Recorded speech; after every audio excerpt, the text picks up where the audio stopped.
Hey everybody, how's it going?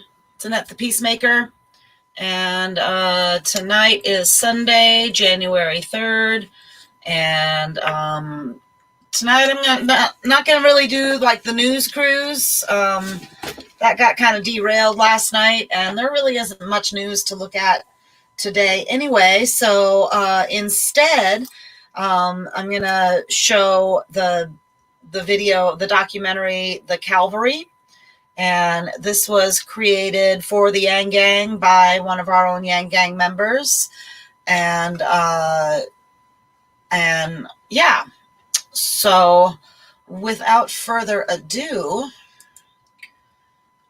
let me share the screen. Oh, Tighten Up, AFC South Champions. Welcome, Lewis. So if anybody wants to join me, if anybody would like to join me tonight, I can send you the link, and you can come and hang out with me on the screen. But this really isn't going to be a night for debate, Lewis. So I don't care where Sandra is at. This is a night for us to appreciate the creativity and the love and the compassion that the Yang Gang has experienced over the last year. So there won't be any fighting tonight. Thanks. All right, so let's share the screen. And then before we get started, I have to tell you that I have kind of an upset stomach. And so this documentary is like 2 hours long. If I have to get up and step away for a minute, I'll just do so quietly and I'll be right back. I just wanted to put that out there just in case. All right, share the screen. Hide that. Push. The report, and that is that, fortunately, they're telling us that Andrew Yang is planning to suspend his campaign. He's planning to do so in a speech that he will give in New Hampshire. What? About 15 minutes. No. This, I just imagine, was not an easy decision. It's all coming out, but it's over. He literally came from nowhere. Nobody had ever heard of him. And he got to the debate stage, and he got higher in the polls than several elected officials, very well known names.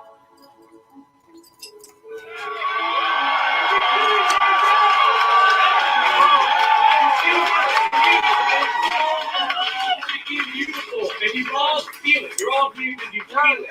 I don't know what it is. Nobody does, right? But you taste it, you feel it, and tonight we spark the flame. Yes.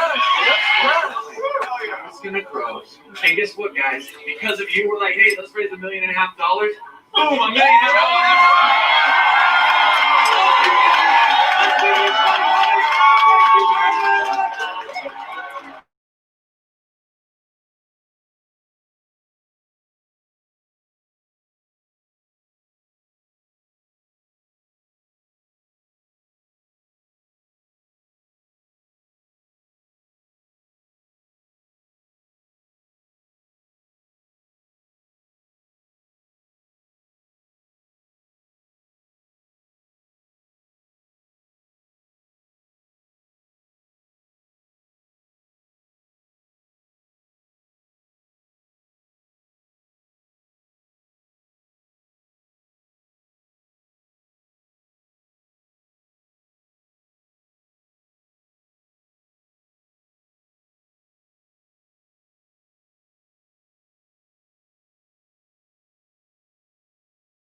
a path for the country, that's the way it's going to go.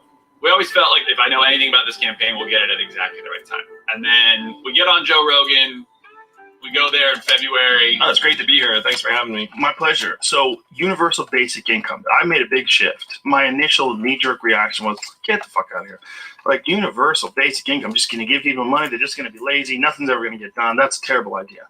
And then I started paying attention. I saw the Joe Rogan podcast like everyone else. Just so happened to have been talking a bit about UBI a couple of days prior and about how non-feasible it was. The concept sounded crazy. I didn't believe in UBI first. I thought it was ridiculous. I thought it was a joke. I opened my eyes. Thought it was super gimmicky. I was kind of put off. Every article I found was like, oh, he's a joke candidate. $1,000 a month was insane. This guy is a complete socialist idiot who doesn't know what the heck he's talking about. You can't just give people money.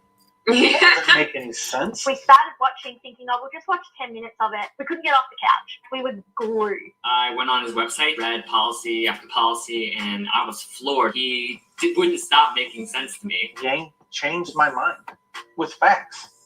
Every time I hear that, it just never gets old. My buddy calls me up about a week later and said, hey, they're looking for people to do ride-alongs. And I was like, I don't know if I want to do a ride-along with this guy. And I called him back and said, you know what? Book it.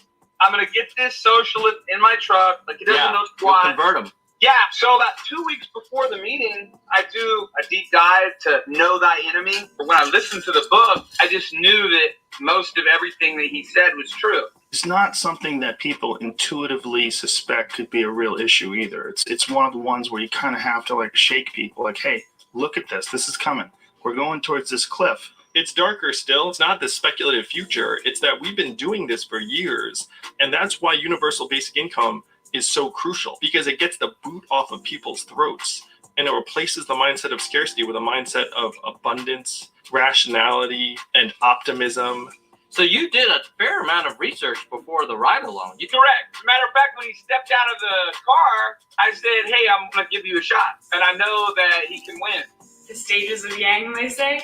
It's funny how accurate that is. You first see him and you're like, what's this guy? What's he on about? That's nonsense. And then you're like, wait a minute. I don't know, maybe this is something. You like start to do some digging, and by the time you start to come around on it, it's like, wow, this guy has great ideas, and you just kind of can't stop. I watched like every interview. Honestly, I was blown away. So far beyond UBI. I don't ever have to mention UBI and still explain to you why Ed Jennings is probably a once-in-a-generation type candidate. He's got literally over 100 detailed proposals. He's not ideological, he's data-driven. He doesn't care where an idea comes from as long as it's a good idea, and I really like that. I've never seen anybody like that. I was very impressed of how nuanced Yang was. His quickness is at a caliber that I've never seen from any politician. I'm like, there's a presidential candidate wearing a hat that says math on it?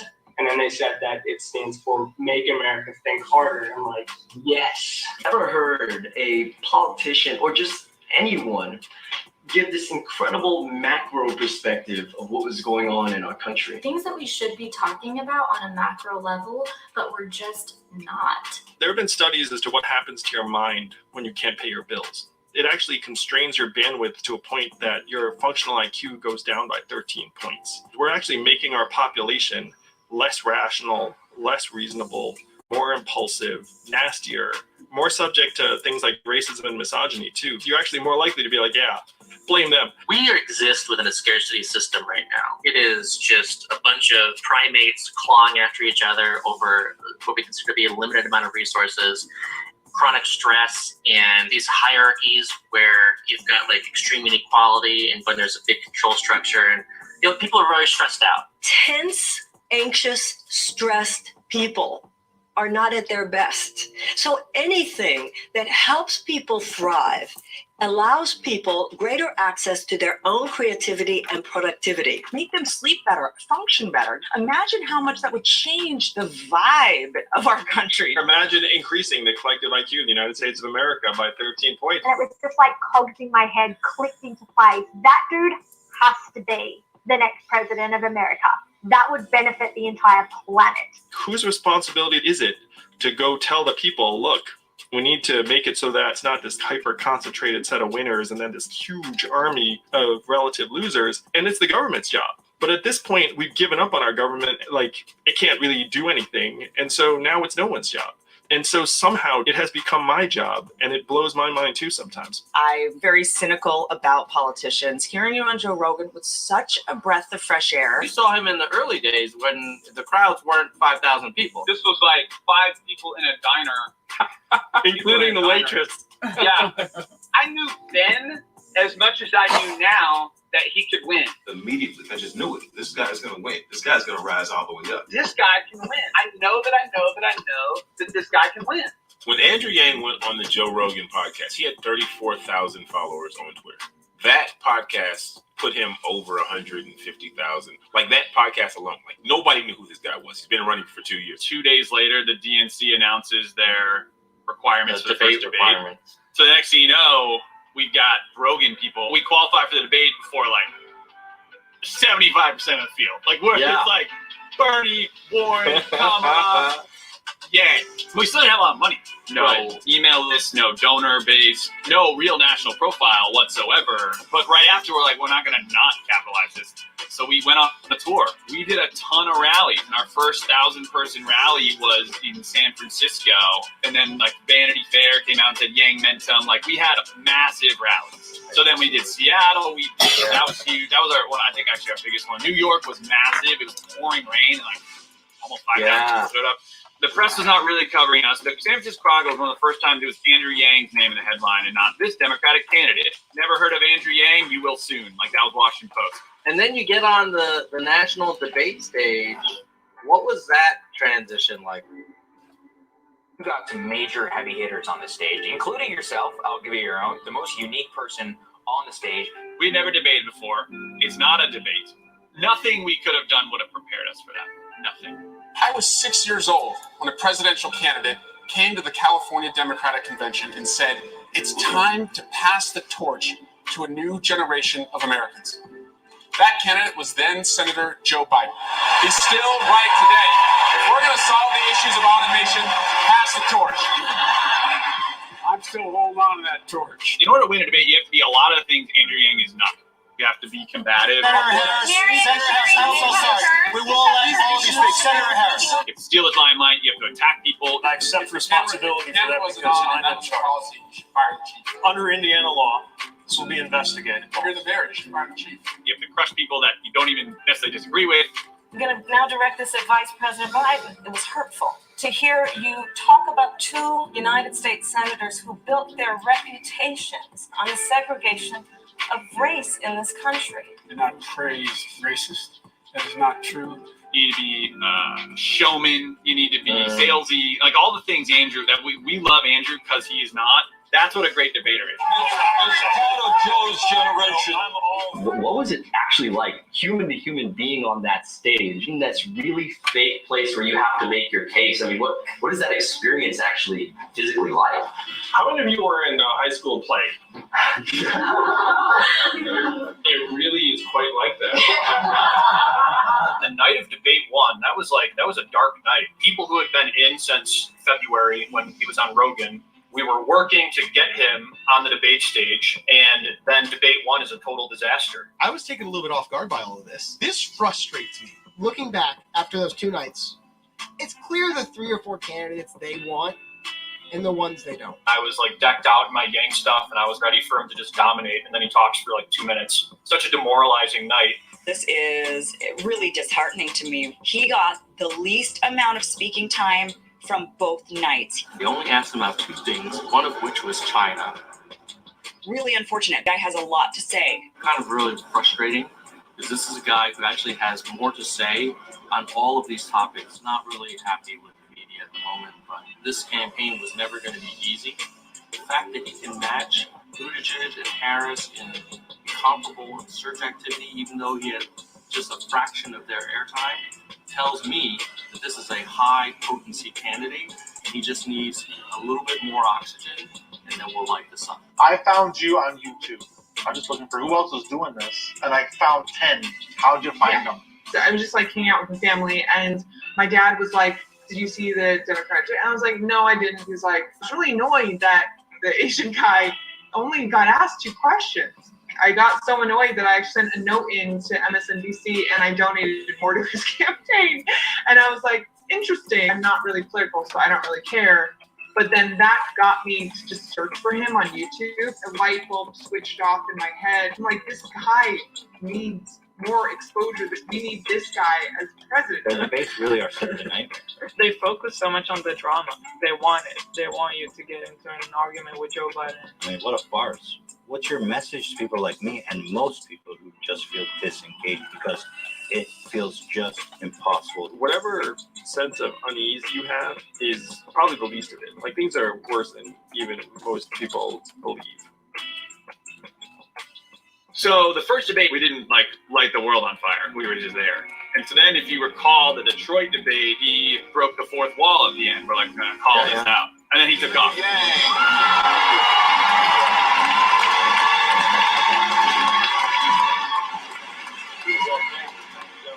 know what the talking heads couldn't stop talking about after the last debate? It's not the fact that I'm somehow number 4 on the stage in national polling. It was the fact that I wasn't wearing a tie. Instead of talking about automation in our future, we're up here with makeup on our faces and our rehearsed attack lines, playing roles in this reality TV show. It landed so perfectly. He just called out the game and exposed what a farce a lot of the elements of our political theater really are. How many of you were here in New Hampshire 10 years ago? How was the financial crisis here in 2009? You don't remember 10 years ago. Come on, how old are you now? I know it was rough. My parents had to sell up their house. And that's the dark part for all of us. We sense that there's really limited accountability in DC. You can screw something up and you keep your job. It's like everyone feels that something's wrong. I think a lot of people sense, oh, there's something wrong. What is it?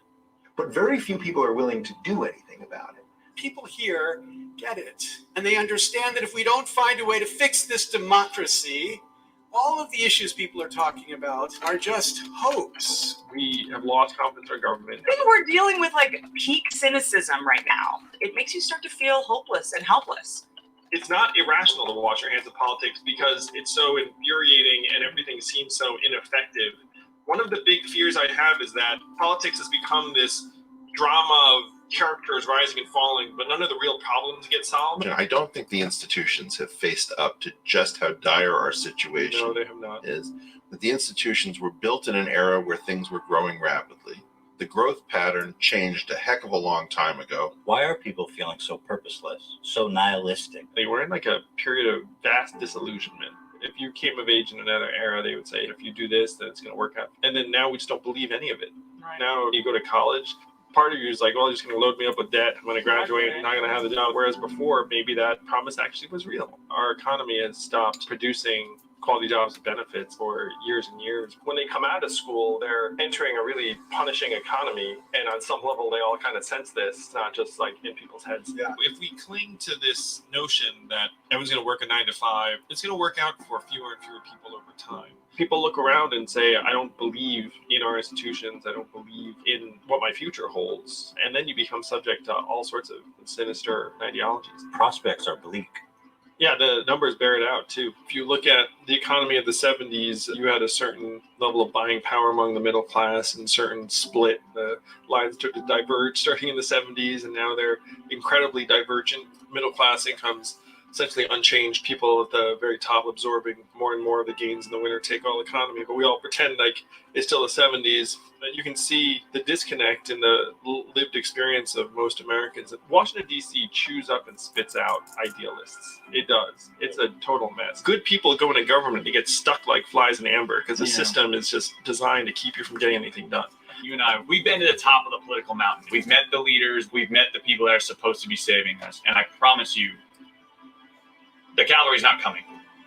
This is it. I don't fault people for the incentives that have formed them. The goal has to be to bring in patriots who understand that they're not going to have an enjoyable time trying to turn the battleship, but that if they turn the battleship 3 degrees to the right, they can do more good. What we're talking about is a revenge of competency, a revenge of genius, a revenge of people who actually know how to do things, who are ready and want to be mobilized, who've been sitting with major league skills in the minors or worse. You see us running out of time, and you felt compelled from urgency to run for president. And I actually think you've got a shot.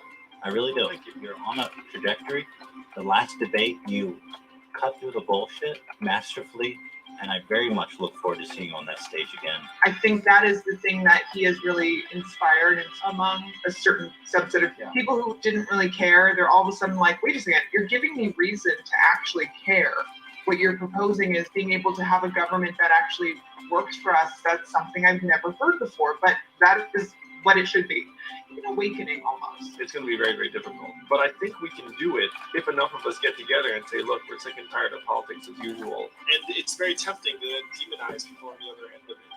But what we have to do is we have to focus on fixing the system that is dehumanizing various people, turning them into economic actors. And you can all feel it. Like, we're all heading in that direction. That's why I'm running for president.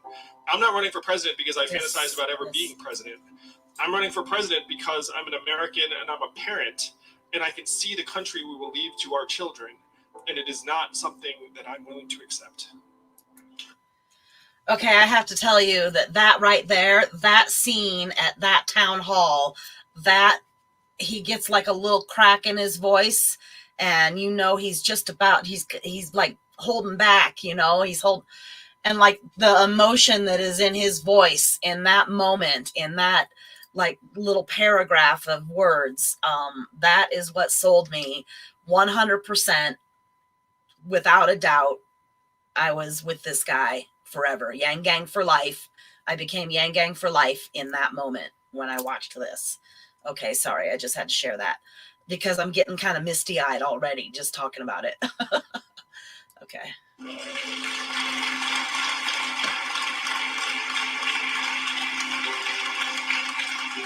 Oh.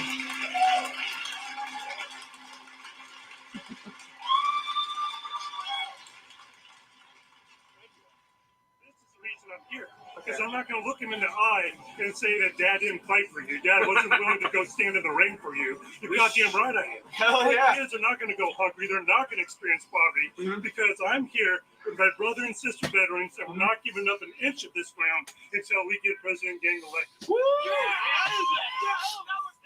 We're just scratching the surface of the magnitude of this problem. While I was getting accolades and awards for creating several thousand jobs, our economy shed 4 million that were centered in Michigan, Ohio, Pennsylvania, Wisconsin. Battleground states, Ohio, Wisconsin, Michigan. You go to Ohio, Pennsylvania, you go anywhere you want, and you will see devastation. All of the places that have been hit hardest by automation, also the swing states that Hillary Clinton lost. So he was like, we're going to make America great again. And then the Democratic response was, America's already great. No, things are not great. Here are some things that are all-time highs: suicide, drug overdoses, anxiety and depression, mental problems, financial insecurity. Here are things that are all-time lows: getting married, starting a business, having a kid. There are all these interrelated problems. One thing I'm saying to people is like, look, it's not immigrants that are taking these jobs away. Just facts. It is not immigrants. Amazon's soaking up the business that used to go to your mall. If you go to their fulfillment center, it's robots as far as the eye can see. Once that value takes off, if we're in position to see zero of it, then we're we're just left behind. Yes, and beneficiaries, the biggest tech companies, they pay zero or next to zero in taxes. So as they soak up more and more value, we're looking around being like, what's going on? Where'd the money go? Where are the jobs? The top companies are running around our government like our government is a bunch of clumsy children. DC is not exactly like this tech hub. No.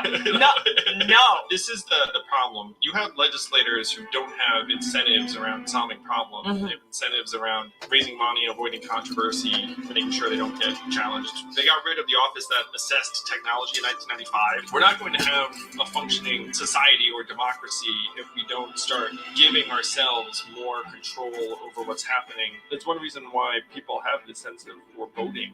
DC doesn't have its act together. The burden of proof is on the government to demonstrate that it can actually solve meaningful problems, because unfortunately many Americans have completely lost faith that that's possible. Hey guys, it's not your imagination. We actually are getting rid of the most common jobs in the US economy and then replacing them with a handful of jobs for higher skilled people in different places. We automated away our office staff.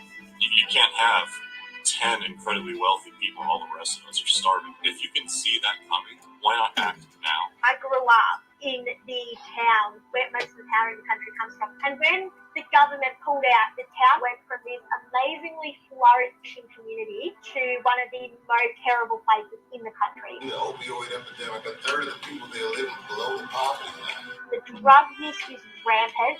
The lack of purpose, the lack of optimism. Folks got desperate and the town collapsed on itself. And opioid addiction and depression and anxiety, my town has never recovered. The economy of the town I grew up in has not recovered. It's decimated. It's like time has stopped. I started imagining what a universal basic income would do for my community, and it would save it. UBI would completely revolutionize and change that whole town. All I could think about was how that might have changed our situation as a community. If you imagine what $12,000 a year would mean in a town of 100,000, you're talking about $12 million a month that's coming through that town. That doesn't just help the individuals, that supercharges local businesses, nonprofits, volunteer organizations, and then it creates a virtuous cycle.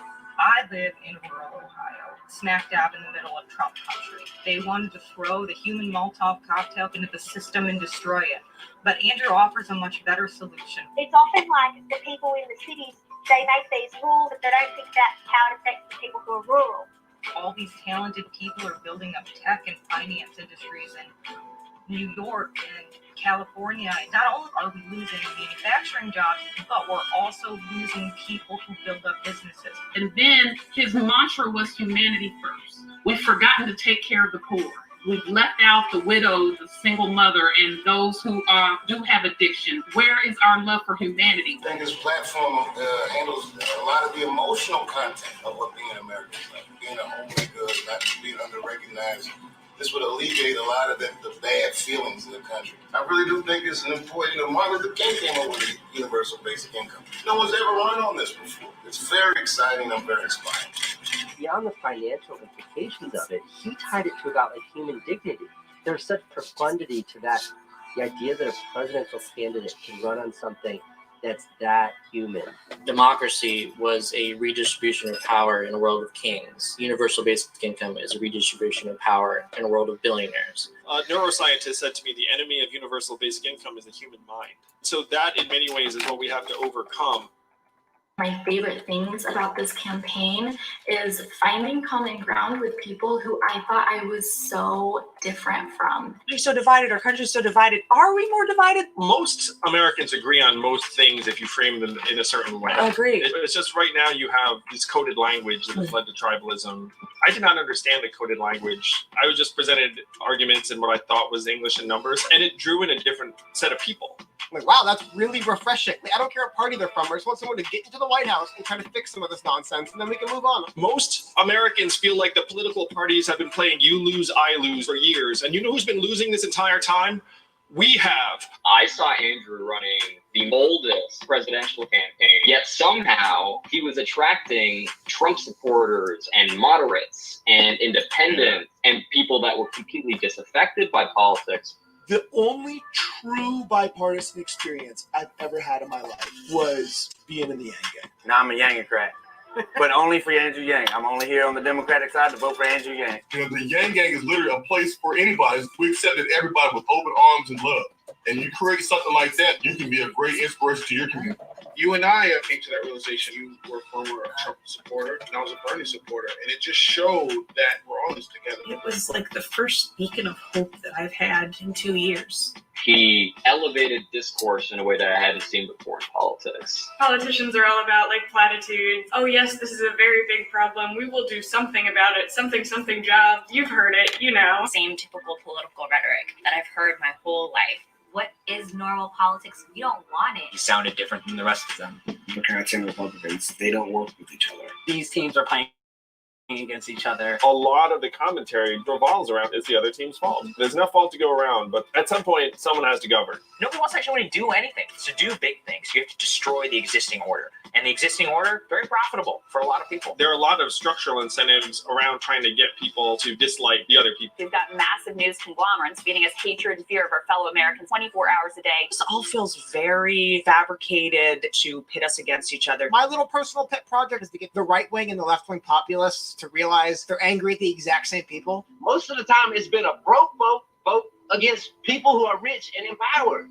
What if we hated each other less? and the elites more. And they all are on the same team, and they're more than happy to keep us divided so that we can all fight amongst ourselves. That's what we have to put a stop to. We have underinvested in the integrity of our society. I proposed an American exchange program where your senior year in high school, you go to another part of the country. Love it. With a family. Love it. You live and work there for 6 to 8 weeks. That's And then genius. and it's the kind of thing that would build national integrity. If there ever were an excuse to shed some old biases, it's almost like a fresh start. Yes. I started to develop this compassion for my fellow Americans. And for the first time in a long time, I was really proud to be an American. Up until that point, I had become very disengaged with politics. I didn't think that politics was something I had to worry about. I fell into the trap that I think a lot of us do, thinking things will just work themselves out. I thought it was going to take care of itself. Things don't just work themselves out. People fight tooth and nail for power.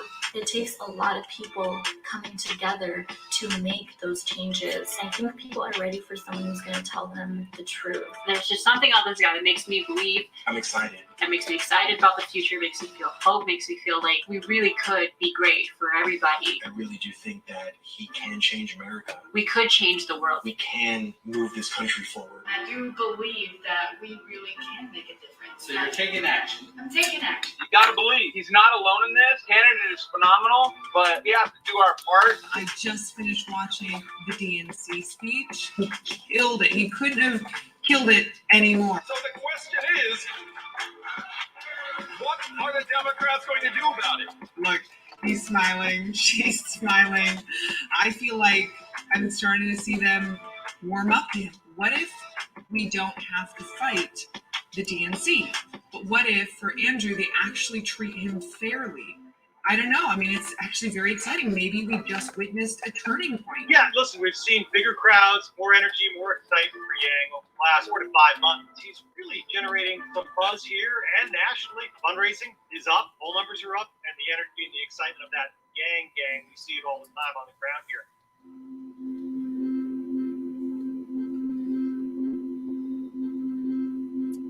What a crazy event that was today. I mean, the energy that was there.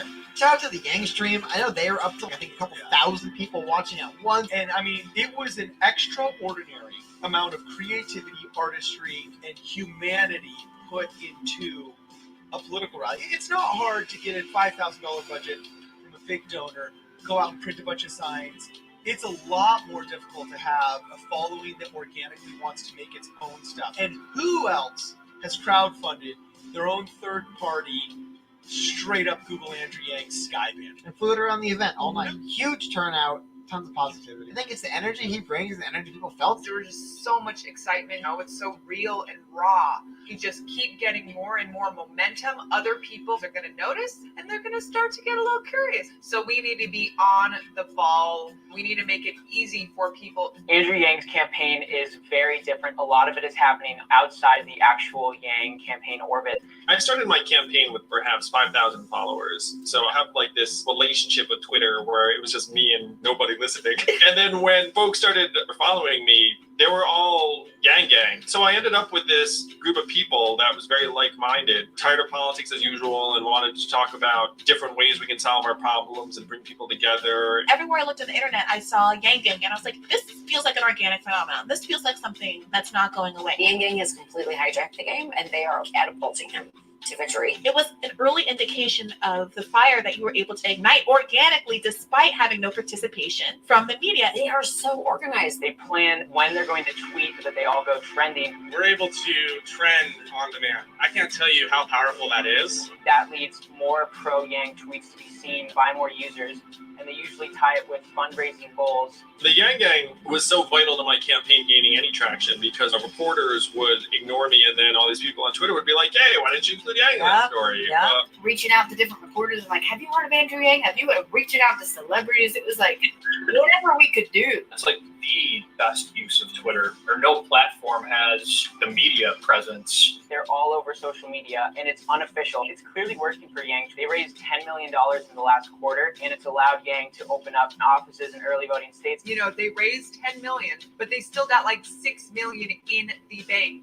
Their cost efficiency is incredible. You could put a dollar value on Twitter trends. If you're a company and you want the top trend of the day to pay $200,000, but we had a few that were like number one. And internationally too. Yeah. We only need a fraction of what other campaigns are trying to raise to have equal or better results. And it's free. That's really the whole point. The campaign's not spending $1, and we are able to create value. And that is why his campaign is so cost effective. It's because of us. The Yang Gang was also very positive generally. Crazy how positive comment sections are on Yang.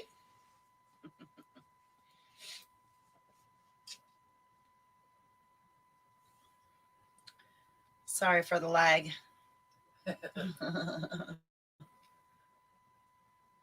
Hopefully it's still playing on their end. Oh, well, just in case it's not, man, this is like so emotional. This is the second time I've watched this, you guys, and like I still am. Videos. When there was that concern about another YouTuber, you all of a sudden started seeing people saying, let's go flood his comment section and tell him nice things. We kill him with kindness. I freaking love that. Journalists actually said to me numerous times, were like, your people are the most courteous, calm, rational, kind. Yeah. We saw that example from Andrew. He lived it. Of course you're gonna like overflow it back to other people. It is so weird, the age that we live in, where this can happen. I call this the best serendipitous thing in my life. We are at the first step, the momentum.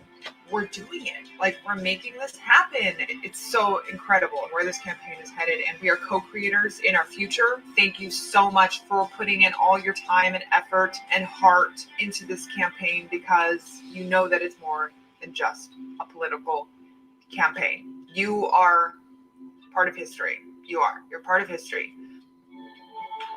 More candidates are announcing their fundraising numbers for the third quarter, but one candidate, for some reason, appears to continue to be excluded, forgetting completely the fact that Andrew Yang raised $10 million.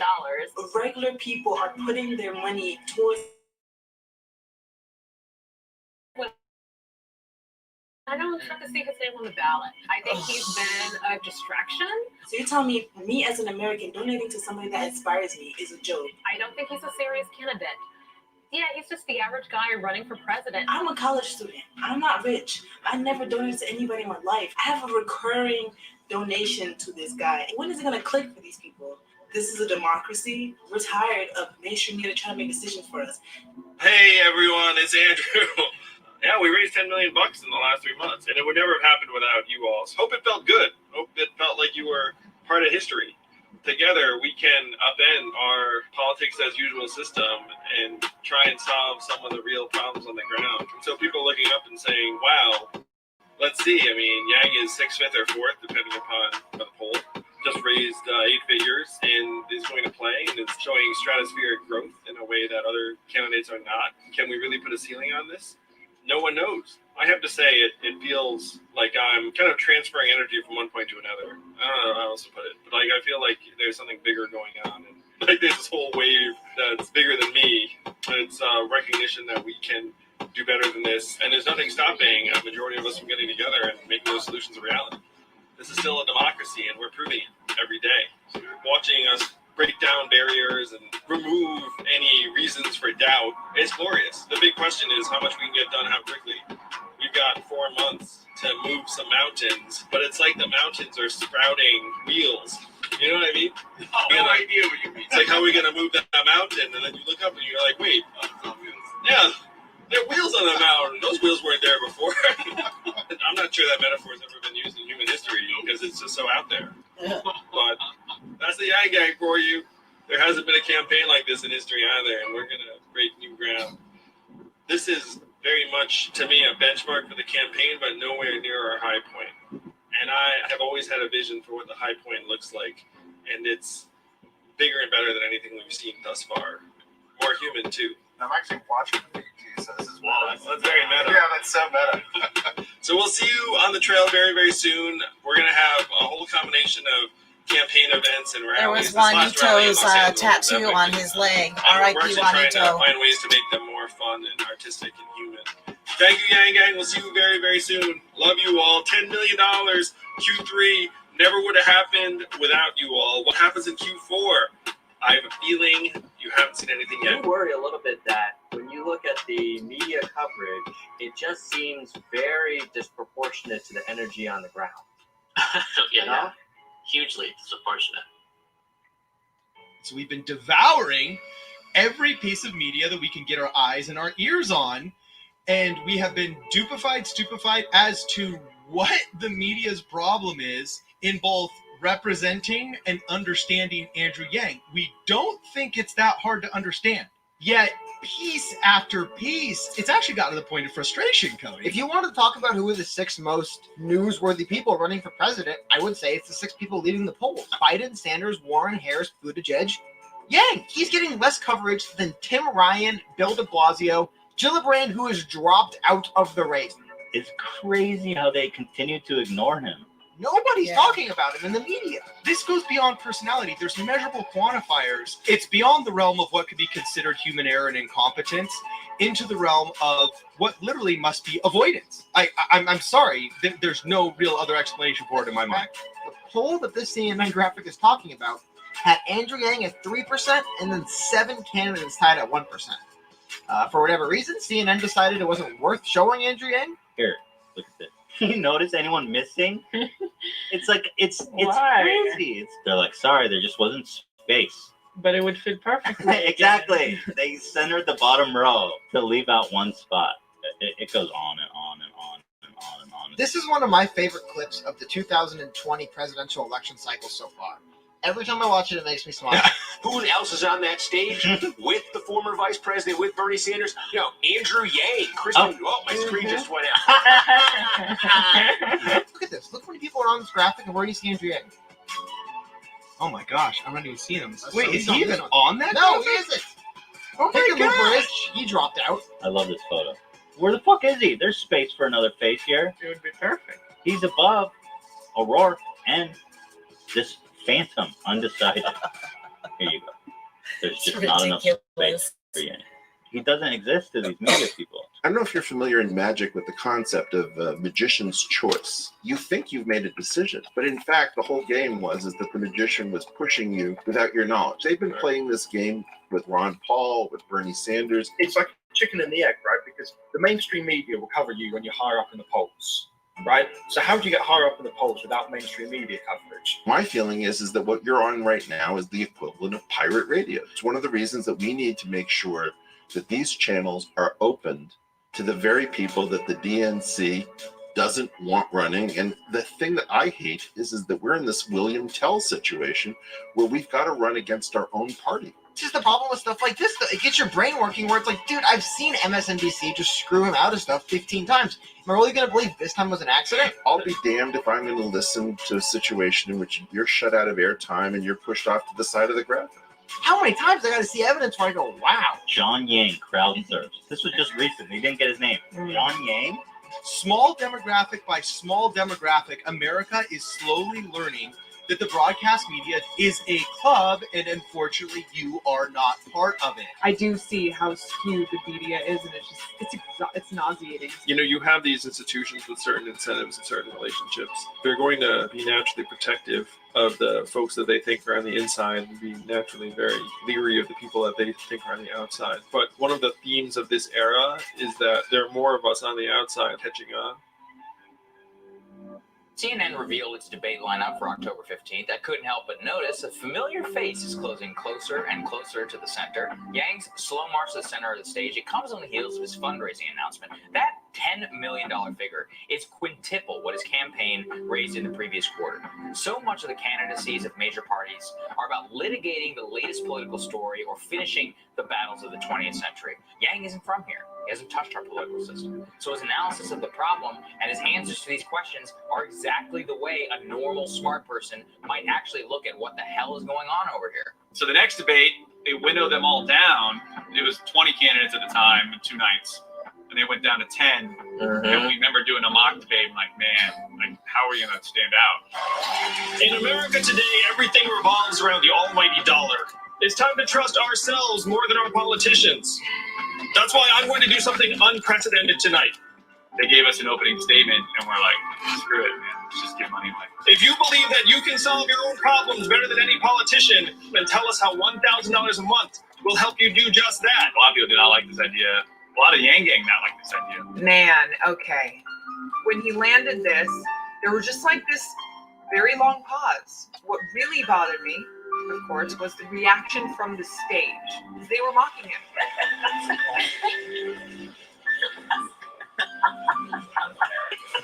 I hated that reaction. Politicians spend hundreds of thousands of dollars on ad revenue that helps one person, themselves. Their one TV ad could be used to pay 10 families $1,000 a month for a year. He's proposing something that's actually going to benefit people, so you can spend more time with kids, so you can do more of the things you love, and you don't have to work 2 minimum wage jobs and only just barely get by. And they're laughing at it. It's original, I'll give you that. That just really ticked me the F off. The goal of my campaign is to make this an economy that allows us to live our human values and aspirations. What were your thoughts when he gave away money in Houston? Yeah, I was not a fan of the idea. I think it paid off, like if you run the numbers. Oh, yeah. The worst thing that we were worried about was being irrelevant. They wanted us to fade away. They were not going to cover us. So we forced them to talk about us. And Andrew Yang was the number 4th Google search term in the entire world for 2 days.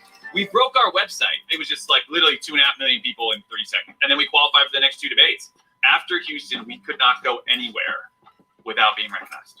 There's the people on one side and the money on the other. The only way for us to win is if we bring them together. I love that part. He's already won an important battle in that people are talking about universal basic income. Right. Is it massively popular yet? No. But he put a big, potentially transformational idea that was not on anyone's radar on the map in our political discussion. Are you sure you want this job? You see what happens to a president of the United States. Do you really want jackals like me coming at you on a 24/7 basis about everything you do and eat? There are 2 approaches to a problem.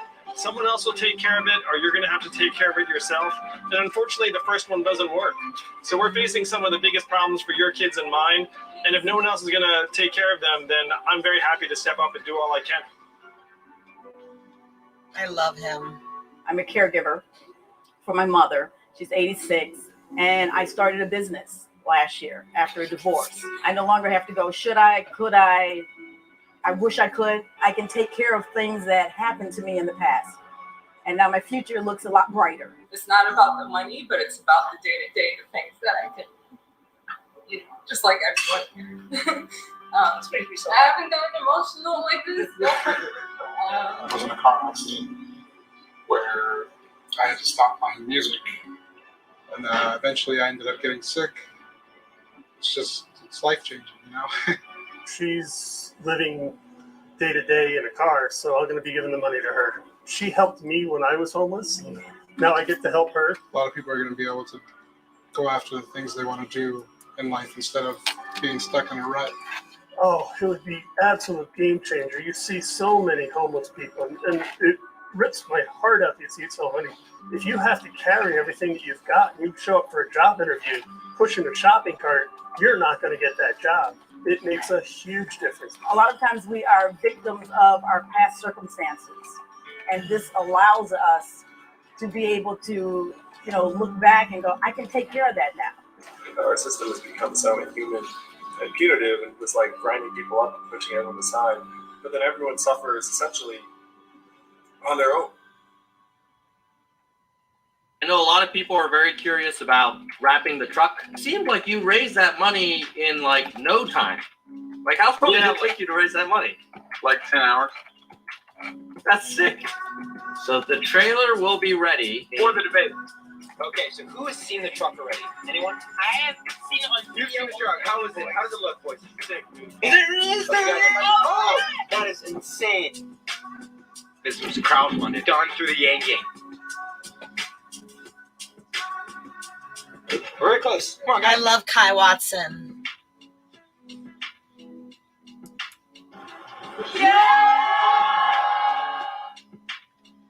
This was so cool. You guys.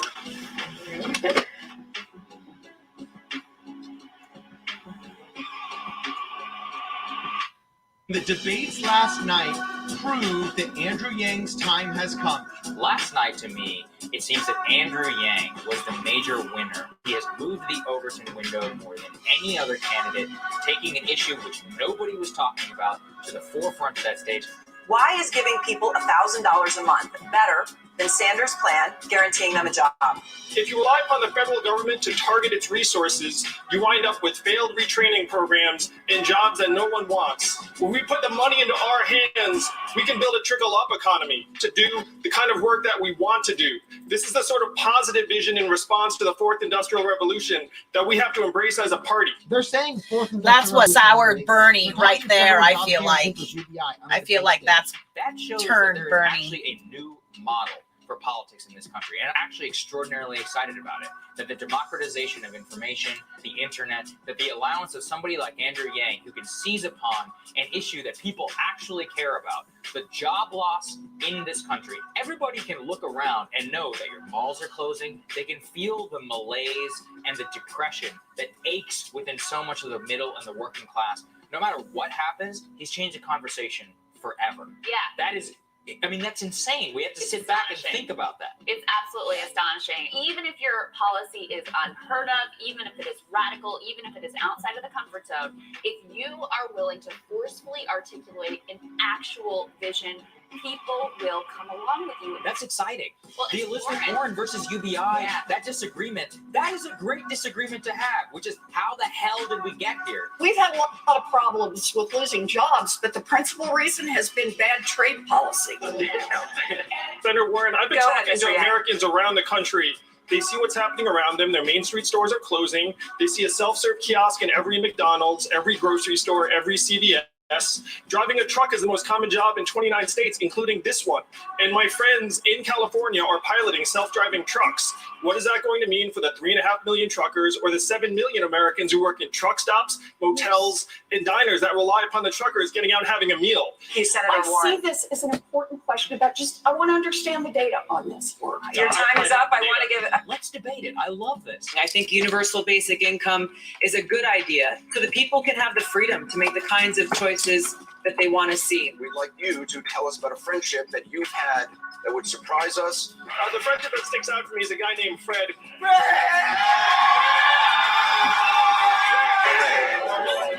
Yeah, that's awesome.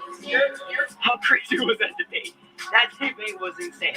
I mean, there was so much positive support. Yeah. That just from random people, they would just shut up. Gang, because we passed some Trump's a while ago. They were so nice to us. Yeah. And they told us, if they had to vote for a Democrat, it would be Andrew Yang. Yeah. So, I mean, just hearing that, it fills you up with so much more energy and gets you so much more excited about this campaign. So that's why I'm just glad to be a part of it. I was super happy with the debate tonight. Substantive, that really exceeded all of my expectations. Yeah, Fred, if you're watching this, congratulations. I hope Fred knows that people are looking for him. I think someone from the New York Times is looking to actually confirm that Fred exists. The New York Times was stunned by Andrew Yang's answer that he was friends with a formerly Trump-supporting trucker named Fred. Makes me realize just how convenient this idea that the white working class is a racist, brainwashing mass is, both for the media and for the Democratic Party. It also keeps them from asking hard questions about why so many Americans don't even participate in the political process at all. It's much easier to put the fault all on those dumb, lazy, racist voters. But if you really grapple with the fact that 70% of Americans are furious with the political establishment, their embrace of a more transformational politics should hardly be surprising. CAK Columbus. Coming to Atlanta next. How is a man you've never heard of 8 months ago speaking after Joe Biden and before Elizabeth Warren? If you've heard anything about me, heard this. There's an Asian man running for president who wants to give everyone $1,000 a month. But this is not my idea, and it's not a new idea. Thomas Paine was for it at our founding. Martin Luther King fought for it in the 60s. 1,000 economists endorsed it. The U.S. House of Representatives passed it twice, and 11 years later, one state passed a dividend where now everyone in that state gets between $1,000 and $2,000 a year, no questions asked. And what state is that? Alaska! Oil! Technology! Our data is now worth more than oil. Raise your hand if you got your data check in the mail. Where did the data checks go? They went to Facebook, Amazon, Google, and the trillion-dollar tech companies that are paying zero or near zero interest. My first move was not to run for president of the United States because I am not insane. I worked in the Obama administration. I went to Washington, D.C., and I said, what are we going to do to help our fellow citizens understand that it's not immigrants that are causing these problems, it is technology. And the folks in Washington, D.C. had very little to offer. But one of them gave me some guidance that led me here to you all tonight. He said, Andrew, this is not a town of leaders. This is a town of followers. And the only way we will do anything is if you were to create a wave in the rest of the country and bring that wave crashing down on our heads. And that is why I'm with you tonight, Iowa. Feels like this has been months in the work, right? All the enthusiasm and the anticipation for the actual event, it's finally here. And everything looks like it's falling into place. We actually got to hurry a little bit. Right. So much. Thank you. Thanks for being here. Hello, everyone. So good to see you. Yeah. Keep following Paget. She's the best. What? He knew our names. Guys, we need a hug. Oh, you come here. We need a hug. Oh my God. I can't explain the pure size. It's insane. That energy, like you could tell that it got a lot of wheels turning. Yep. Yeah. We all got a standing ovation from a group of people that were not predisposed. Yeah. Yes. I mean, look at you. Like, We love you, Yang. how many of you drove, let's call it like more than 4 hours?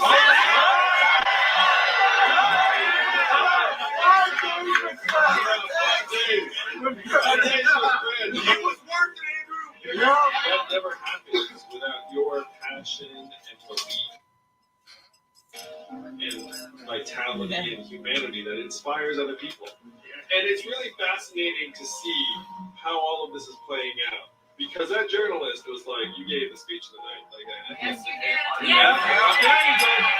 So let's just say I do not think that journalist was wrong. We're going to yard sign. Yeah. Or bumper sticker is worth more than a fucking billboard. Yeah. Yeah. Because people know how the billboard got there, so someone dropped a lot of coins. But if someone sees a yard sign with a bumper sticker, then they're like, whoa, that's meaningful. I mean, I know what that stuff means. I'm Zach. Our first Iowa trip was like April of 2018. We did our first event, and it was like, it's embarrassing. It was like 8 people. Like 6 of those people were already at the venue. But I remember saying to Andrew, was like, someday we're gonna throw a rally here in Iowa, and there's gonna be a 1,000. And tonight I had like a tearful moment. 1,000 people showed up at the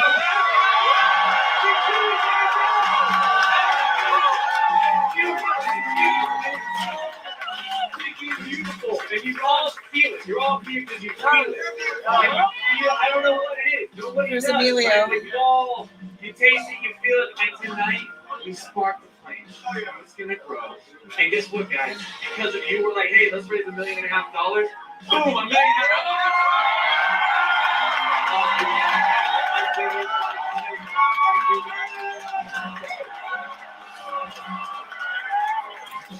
Thank you, Yang.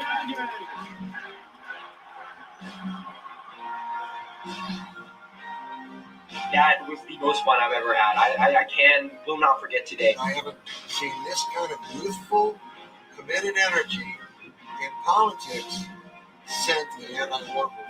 I walked into that room the other night, and I was 70 years old when I walked in, and I was 60 when I walked out. It's infectious. Andrew, it's infectious. It's infectious. Wow. The energy in that room was palpable. You can, like Zach said, you can taste it in the air. It's unknown. You don't know what that is, but it's there. It's a connection. It's a family thing, man. When we're family. All right, you guys. Yang media blackout happened again. MSNBC again. Scott Stanton's posted the graphic. Scott Stanton is watching like a hawk. It hits all of the check marks. It excludes Yang, includes those who polled less than Yang. They're including people at 1% like Michael Bennett. Where the F is Andrew Yang. Includes a candidate who isn't even officially running. They didn't have enough space? Oh, no. They have a freaking block right here. Look at this freaking graphic.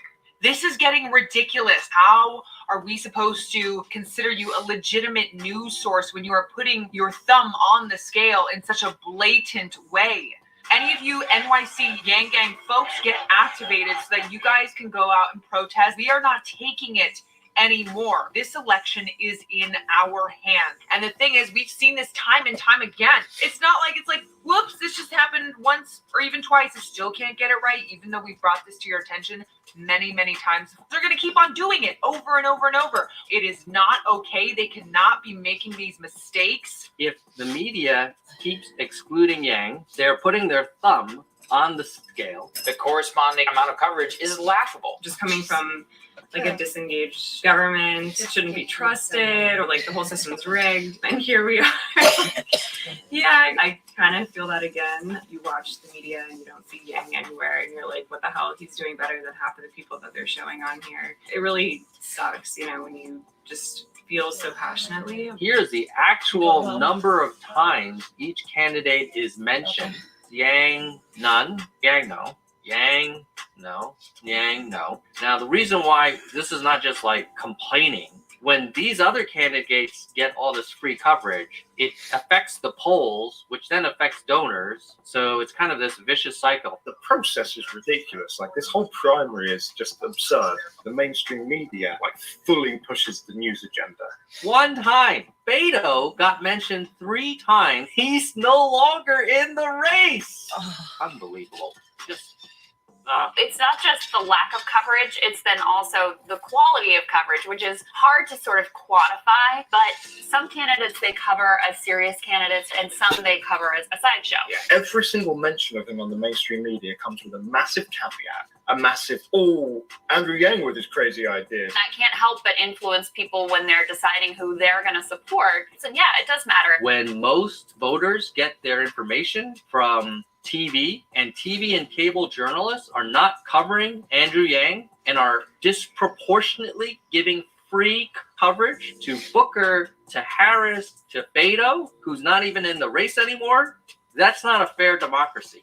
I'm here to confront you because we need help from the media, and they're hurting us. Our trust in the media has been declining. This is a disaster in the making. Yes. Where this is one of the reasons why our integrity as a society seems so low. It seems like we can't reach everyone. Right. And the folks that you are trying to reach are getting less and less trusting of it. Mhm. It's I don't believe you anymore. I don't believe you. We have to figure out how we can restore a sense of trust in each other and the information we're getting. Your team reached out. They said you could say whatever you want. We don't want any advanced questions. He'll stay as long as you want. This thing is as open and honest and real as it could possibly be. That's pretty freaking rare these days. Is part of what's wrong with politics that people won't do this type of thing that often? Most interactions are much more brief and scripted and less personal. And a lot of it is the format of a cable news hit. The most time you're going to have is 5 or 6 minutes. The odds of you having any kind of genuine intellectual exchange very low. And so you just end up trotting out very similar talking points over and over again. And the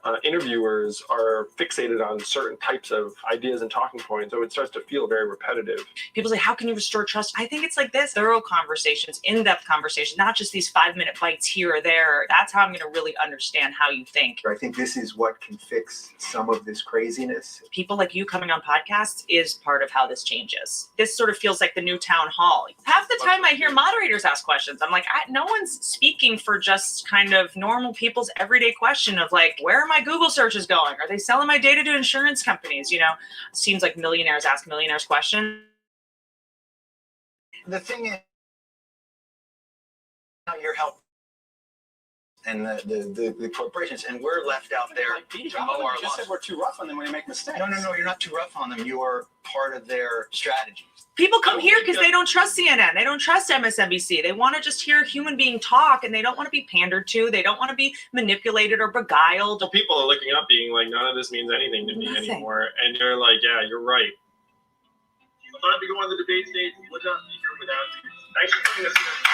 It's starting. Okay, I'm sorry. There's 10 candidates here tonight. No time to waste. Let's get right to it. Senator Warren, you have said already that you've seen enough to convict the president and remove him from office. Senator Klobuchar, you've said that you support the impeachment. After the bombshell testimony of Senator Sanders, I'd like to go to you. Americans are watching these impeachment hearings. You knew it was off to a bad start right away. Rachel starts out with the Trump impeachment question. And we said this before. Every single Democratic candidate agrees on impeachment. Mayor Buttigieg, let me put the same question to you. And they started the last debate with an entire half-hour segment on it, and then they repeated it all today. Vice President Biden. It's going to have to be able to vote and in other places to beat Trump. Andrew Yang. Senator Harris, your thoughts about that? Andrew, please. Senator Booker, do you agree with that strategy? Senator Warren, you wanted to respond. Sure. Andrew Yang. I just Let Yang speak about this. You can speak about this clearly. Mayor Buttigieg, you have said, quote, I will never very. Andrew! Democrats are divided on this issue. What do you say to those who are worried that your position on Medicare for all will cost you Senator Sanders, let me bring you into this conversation. There's Vice President Biden. No, you do not spoken one word. Gathered, Paris, sire. You have denounced the special interest that works Is for Andrew the only person that hasn't spoken? What I've done over Yes. the last decade. Yes, Mr. Sire, thank you, Senator Klobuchar. Andrew, try and cut in.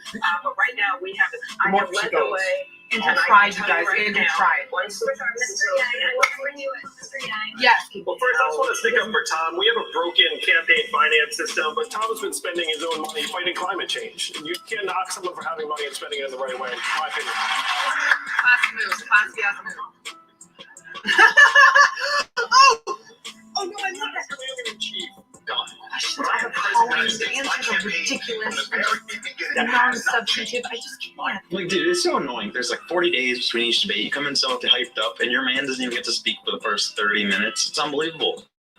Rachel Maddow, ask a decent flipping question that doesn't revolve around your show. Look at her throw the pillow. Andrew Yang just laughed at a question because it was that pathetic. You know, the next president who starts tweeting should, anyway. Mr. Yang, if you win the 2020 election, what would you say your first call with Russian President Vladimir Putin? Oh my God!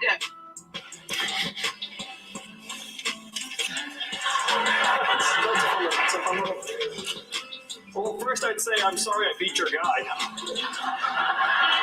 And second, I would say the days of meddling in American elections are over. The more you invest into diplomacy, the less you have to spend on ammunition. Build a coalition that will help us put pressure on China in terms of their treatment of their ethnic minorities and what's going on in Hong Kong. I want to propose a new world data organization, like a WTO for data. That was a solid answer. Still a shit question. Still a shit question.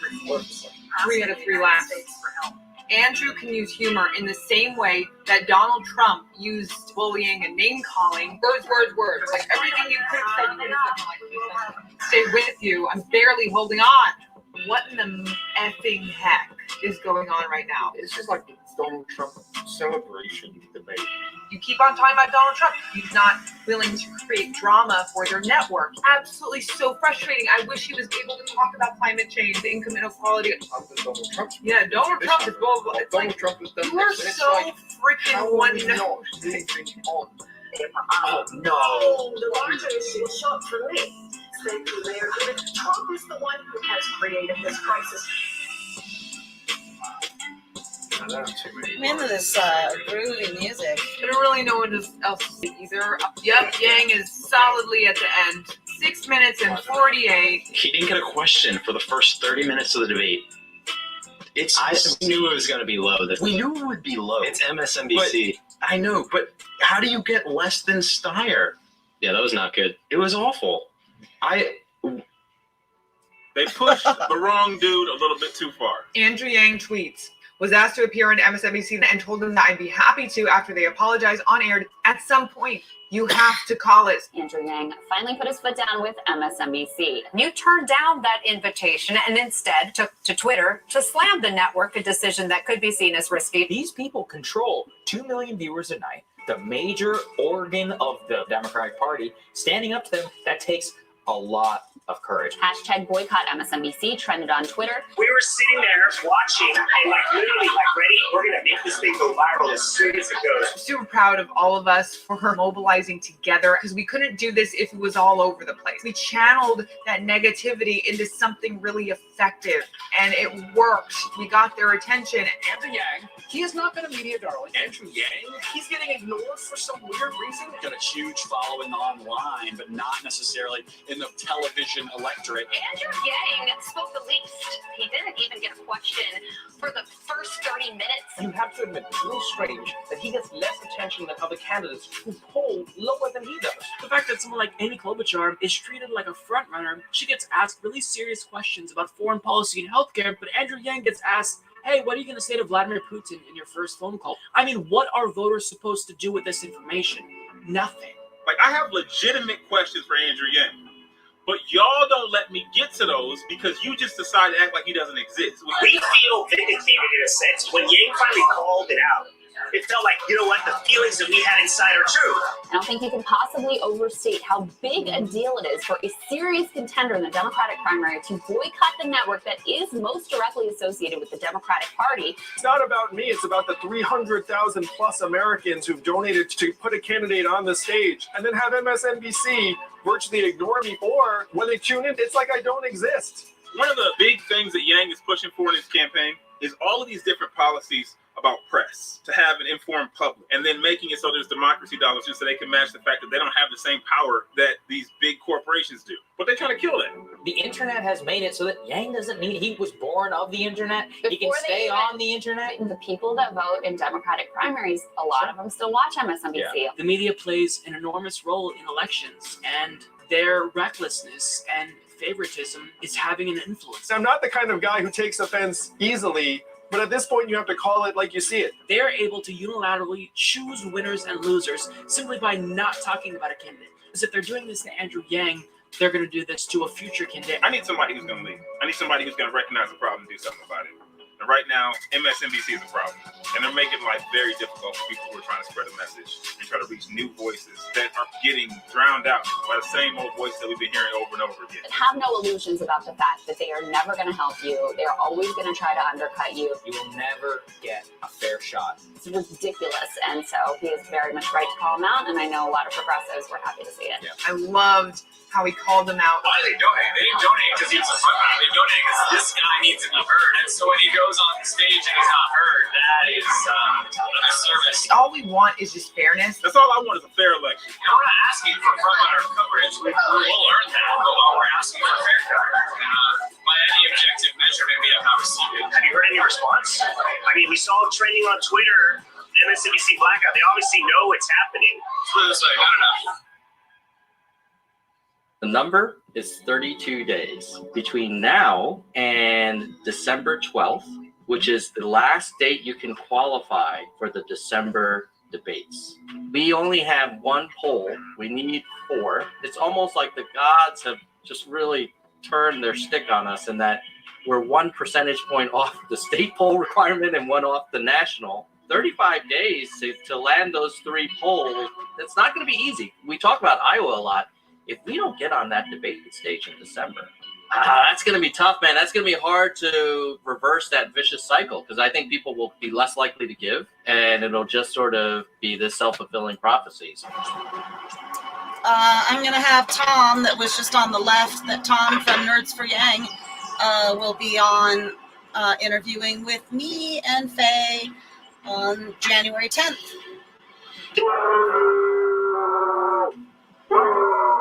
Over the last couple of days, I think the Yang gang kind of been feeling this real anxiety. I just want Andrew to qualify for the debates as soon as possible. And for a while, we've been saying, hey, it's going to be Friday, it's going to be Saturday. Well, that came and went, and nothing came out. Not even a poll came out. It's going to be really damn hard to win if Andrew Yang doesn't qualify, and we need to be ready in that case, not to waste what we have created. It is a response to an era of emotional politics that has gotten us nowhere. It is a response to tribalism that is so badly needed. We cannot let it die. Think on the bigger scale. We are bigger than just a stupid poll. We are Yang gang. I am exhausted. Look, I know that this recent news is demoralizing. The Monmouth poll came out. It wasn't what we were expecting. We have another poll to look forward to in an hour. We're in really big trouble with the way these primaries and the election process is actually conducted. We're in big trouble. We need to change this. Not just about Andrew Yang's candidacy. So Kai is going to join the live stream. Are the polls out yet? Okay, so this is the Quinnipiac. Not yet. It's not the one, right? Wait, is it? Is it? Wait, click it. Wait, what is going on? What? You guys, stop it. You're freaking me out. Yang receives 4%. You got it! Yes! Yeah! Yeah! And I'm so happy! We're moving forward this message. Guys, we're trying to end poverty. We're trying to change the rules of the entire system. It's the only candidate that can ever get me this motivated. So I'm taking it very seriously. We're going to do this, okay? We got this. We are in. 4%, we're in. We did it. We did it. We did it, baby.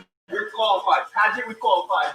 It's worth pausing and just taking stock of how extraordinary it is that Andrew Yang will be on the debate stage while other major U.S. political figures watch from home. And his candidacy and rise is in many ways a return to the fundamentals of democracy. Remember that his qualification for the debate stage comes after he and his supporters boycotted MSNBC. Such a move would be anathema to almost any other candidate. But after he did that, he raised $750,000 in a single day and qualified to be on the Democratic debate stage. Making the debates just relieves a lot of stress, I think, on the entire Yang gang. So I'm just ready to just get on the ground, give it my all, and know that we only have 50 days left till the biggest day in politics for us, which is the Iowa caucuses. This is pretty monumental. I'm looking for plane tickets. I'm literally on Expedia right now. I don't care if I'm standing outside of the debates. I don't care what. I need to go to California. I'm just so happy right now. So Kai, you're coming out to LA.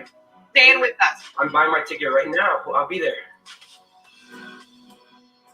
We just got off the flight. We're here. Wow. I don't know what to expect. Here we are. Why is he so quiet? This is amazing. We're currently making totems that light up. This started when I did the first stencil. Other illustrator started coming out, and then we started casing these posters. This is art that has grown so much leading up to debates. It's been art builds every single day. It's magical. Yeah, it is a magical place. Look at that. They got a book full of all his policies. I love Will Lexham too. I gotta say. You make those. I actually made Who is Andrew Yang's website too. Yeah. Artist Scrap House for the next president of the United States. Shout out to Lawrence. That was Mark. 6 months I've had Clock out, I believe. It's really impressive. We don't have the ceiling at all. We have the lowest name recognition. And every time that somebody hears something about Yang, the chain reaction begins. Yesterday, actually it was announced 2 days ago, that Donald Glover would be doing a pop-up clothing event with Andrew Yang. People say Andrew Yang's an internet candidate. How many people have to physically show up in less than 24 hours notice and stand in line for 5 hours before maybe he's not just the internet candidate? All Yang gang here? Yeah. Hey, look at that. I'm watching a YouTube video right now. Fred.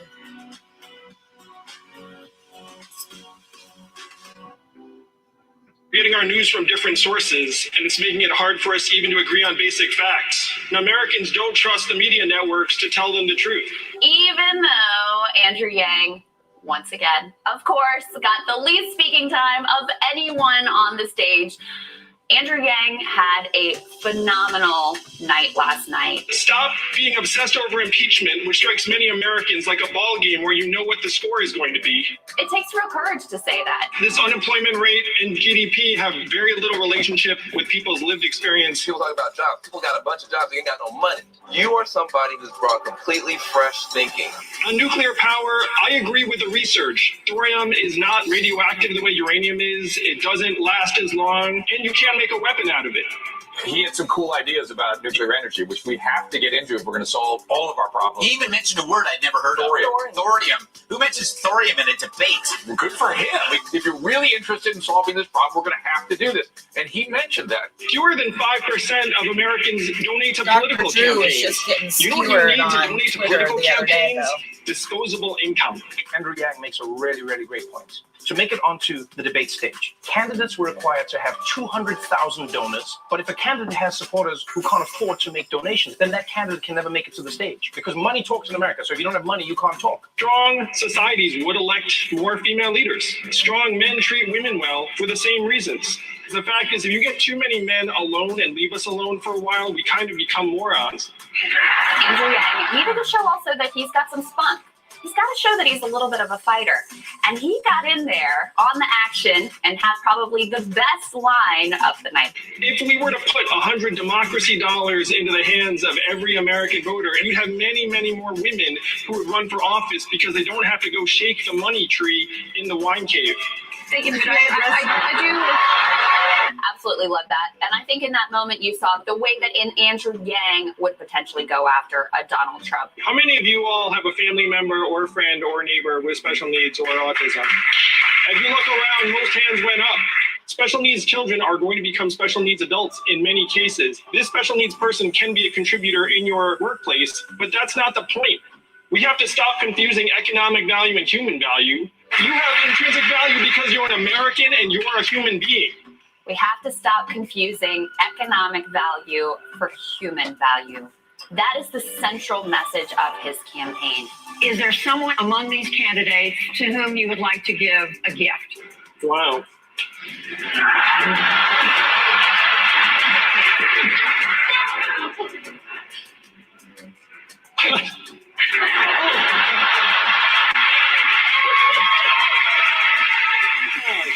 Elizabeth has done me the honor of starting to read my book. I would love to give each of you a copy of my book. I know what you're thinking, America. How am I still on this stage with them?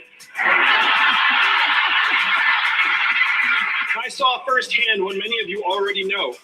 Our country is falling apart.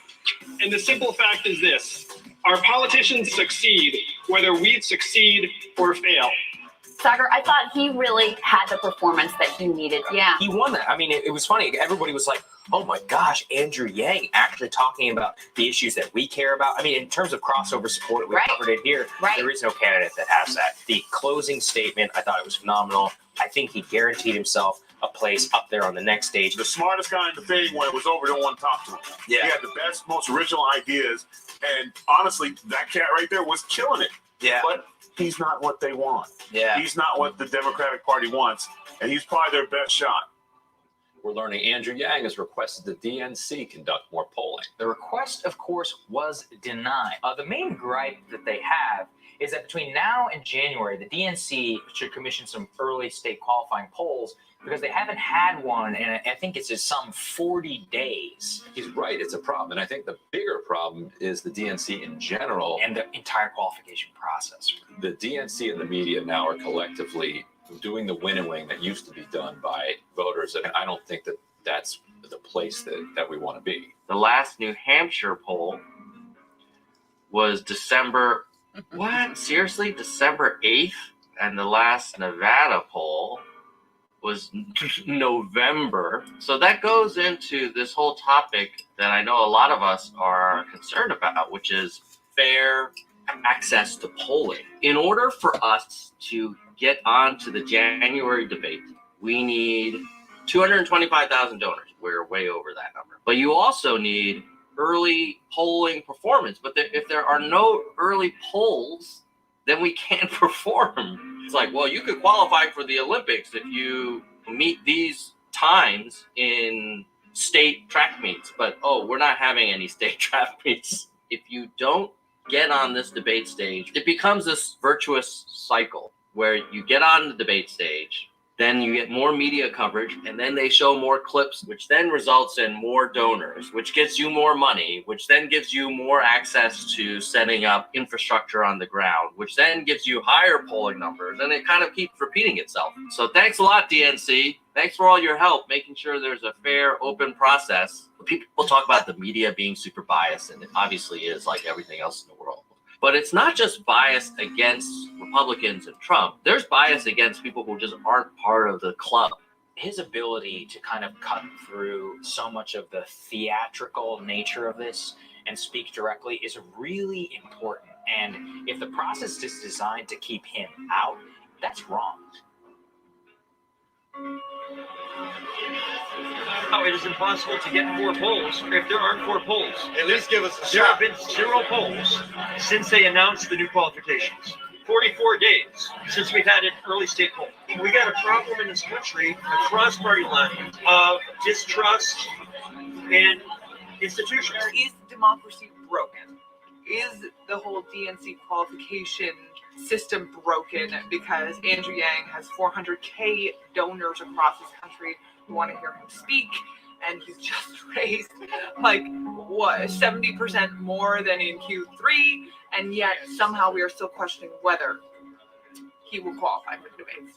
America can't be at its best if too high a percentage of people don't believe in the pillars of the structure that we have. And when you backdate qualifying standards that seem to uniquely fit some of the candidates that uniquely not fit others, how do you expect people in a world that already is filled with distrust to not think this is the latest example worthy of distrust? We're not saying lower the standard, hold us to the higher standard, but have enough polls that we can have a chance to meet that higher standard. We think we've done the work. We know we did great in the last debate. There have been no polls since the last debate. It is packed.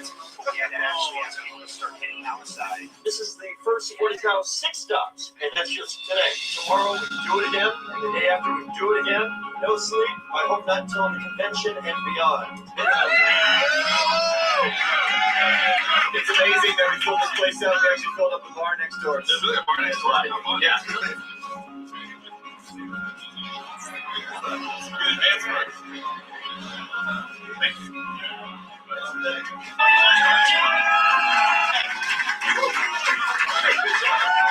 So they tell me this is the overflow from the last one. Oh, okay, go there. I love how smooth and confident he is. Like, he just walks up those stairs and just, like, commands the attention. I love it. For too long, we have been led by folks who try to define us by what we are not, by what we should be. And we need somebody with transformational, youthful, energetic, aspirational, entrepreneurial, and diverse face of America that is our future. We set a goal that looked ambitious, which was raise $3 million in the last days of 2019. And it looks like we're going to break $4 million.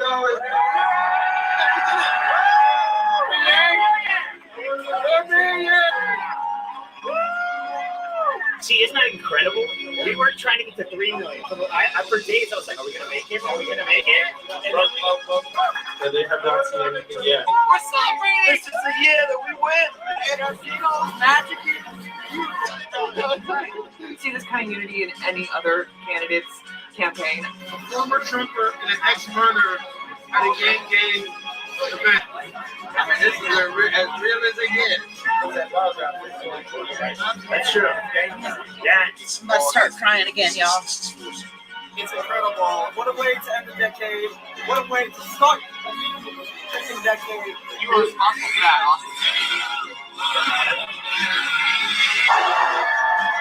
I've never met any of these people in real life, but I feel like they are my family. Like,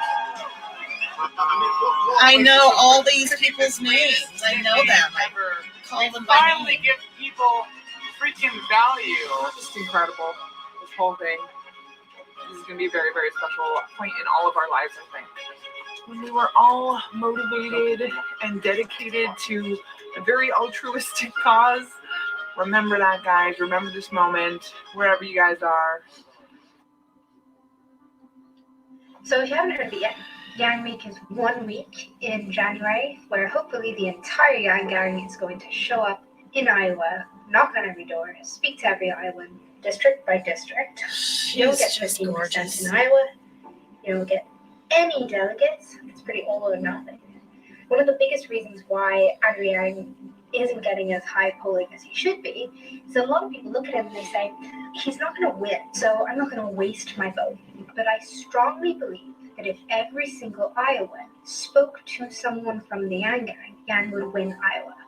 And there are enough of us for that to be the case. We found this cohesive group that honestly just works so well together. And the Yang Gang doesn't really have to kowtow to like the normal understanding of how politics works. If we were all there, we would persuade people. If you fully believe in that, you should sign up today. Get your car, fill it with people, and watch this campaign take Iowa by storm. Yes, let's do it. I just talked to this guy for like 45 minutes, and when we got there, he was like, I hate politics. He said that we brought him some hope. I think that's the most important thing that we can do. It is snowing intensely, and I don't care. I really don't.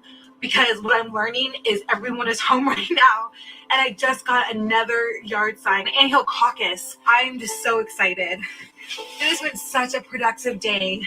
I'm learning that I really, really want Andrew to be president because I'm willing to do whatever it takes. We just had a really, really awesome experience. Remember how I told you guys about John Smith? So I'm here with John Smith, and he's the guy who I had phone banked and then met a few days ago to give a hat to. I'm a Trump supporter, and what she said made sense. He came out door knocking with us. Yeah. Canvassing with a Trump supporter. It is huge. Look, and he's wearing the hat. People who are hardworking Americans who are struggling to pay their bills sometimes have shifts during that time. But even if they want to come out to caucus, they can't because it's expensive and they work at that time. And I mean, what purpose really does caucusing serve? Like, I never understood that, and nobody was ever able to explain it to me. Most do not have the ability I'm to just come saying. out to caucus because they're working. It's a fundamental flaw of the system. That's why everyone tries to appeal to all the, upper middle class, rich people. Now, Travis has been putting up yard signs. Hi, Paget. Oh, wait. Do you know me? He's in Iowa and he requested a yard sign, and he knows us. How are you leaning before? I'd kind of say politically homeless. There's real support here. We just met them. Wait, you're not even the person who requested the yard sign. No, he's the neighbor. That was this house over there. This is like mind blowing. I saw the bumper sticker when I. Oh my gosh, that's so crazy that he's not the one. There's gonna be two. Yeah. The sign. I know. I love this. URL to IRL. Good night. See you online. Travis, that was like such a magical little moment. He's part of this community online. I love the Yang Gang Pride.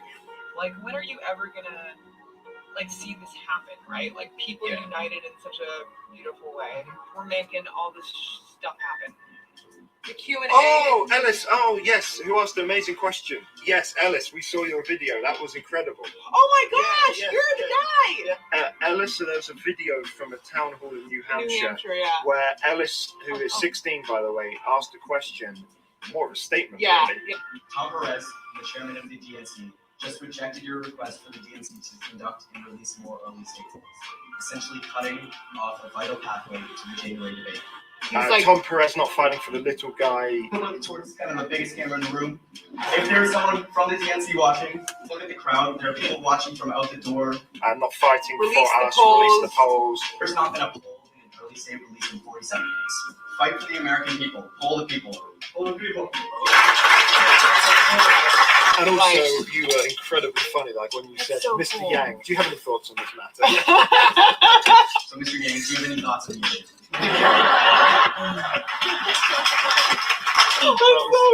That was excellent. Very well played. My thoughts are you're making me feel better about the future, Ellis. Just by being so passionate and articulate and inspired.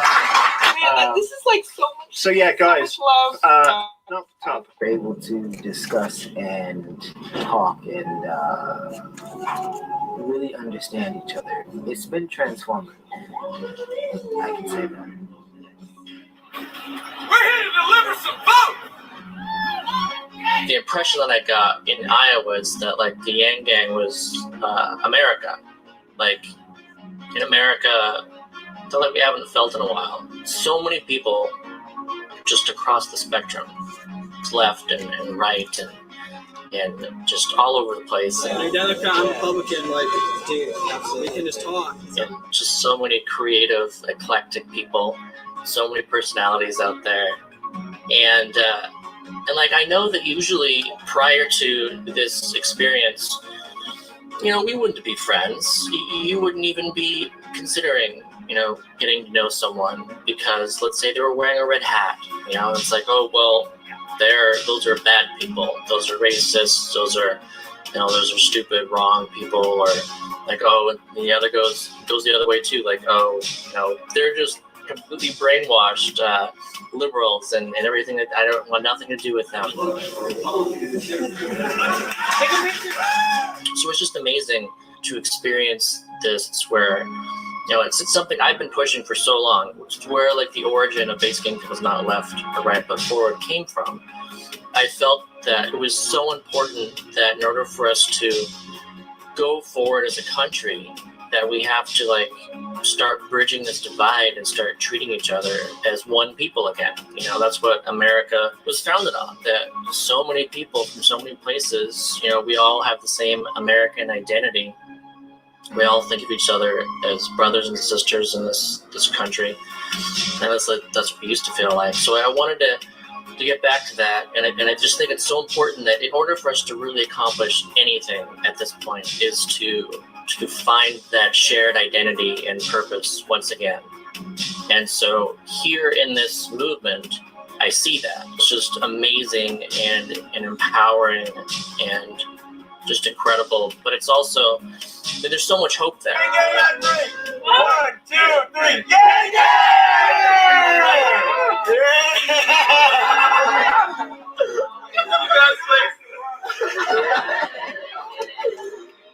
You get to see what activism and advocacy and groundwork does when you see Andrew's campaign, because you see something that from word of mouth went from a great idea to a campaign that has now changed the game. It's a campaign and a movement that is rooted in people connecting with other people, run on not playing the game in a dirty, manipulative way, and just being fun.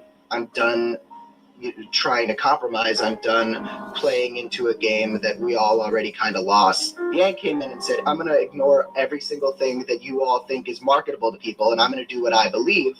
And suddenly I started to see ideas that I thought were something that would happen in a perfect world and not something that was completely accessible, a future that's very attainable. I looked at human-centered capitalism, and I thought that was an oxymoron.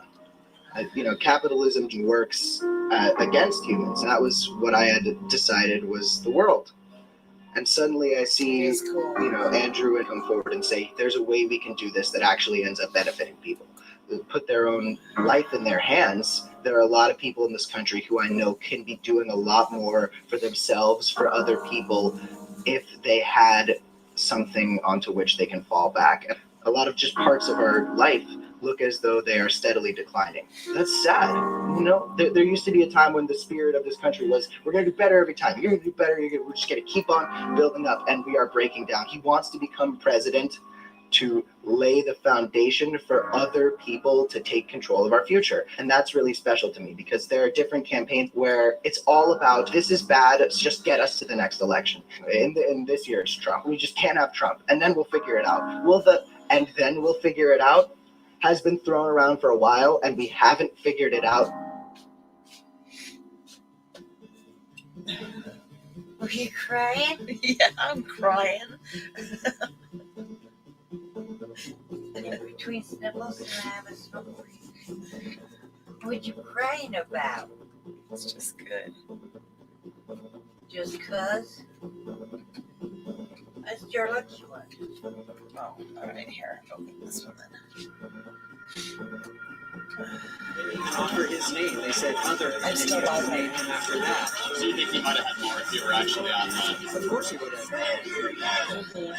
Obviously, you guys are out here and didn't make the debate stage tonight. Yep. Does that kind of change your enthusiasm to come out tonight? Not in the least bit. Yang is polling higher nationally than 1/3 of the debate stage. They drew the target around Amy Klobuchar's numbers and excluded Andrew Yang, and then they refused to poll the people to allow Andrew Yang the opportunity to demonstrate his true strength. We have no loss of faith whatsoever. Expect to see him out there in February.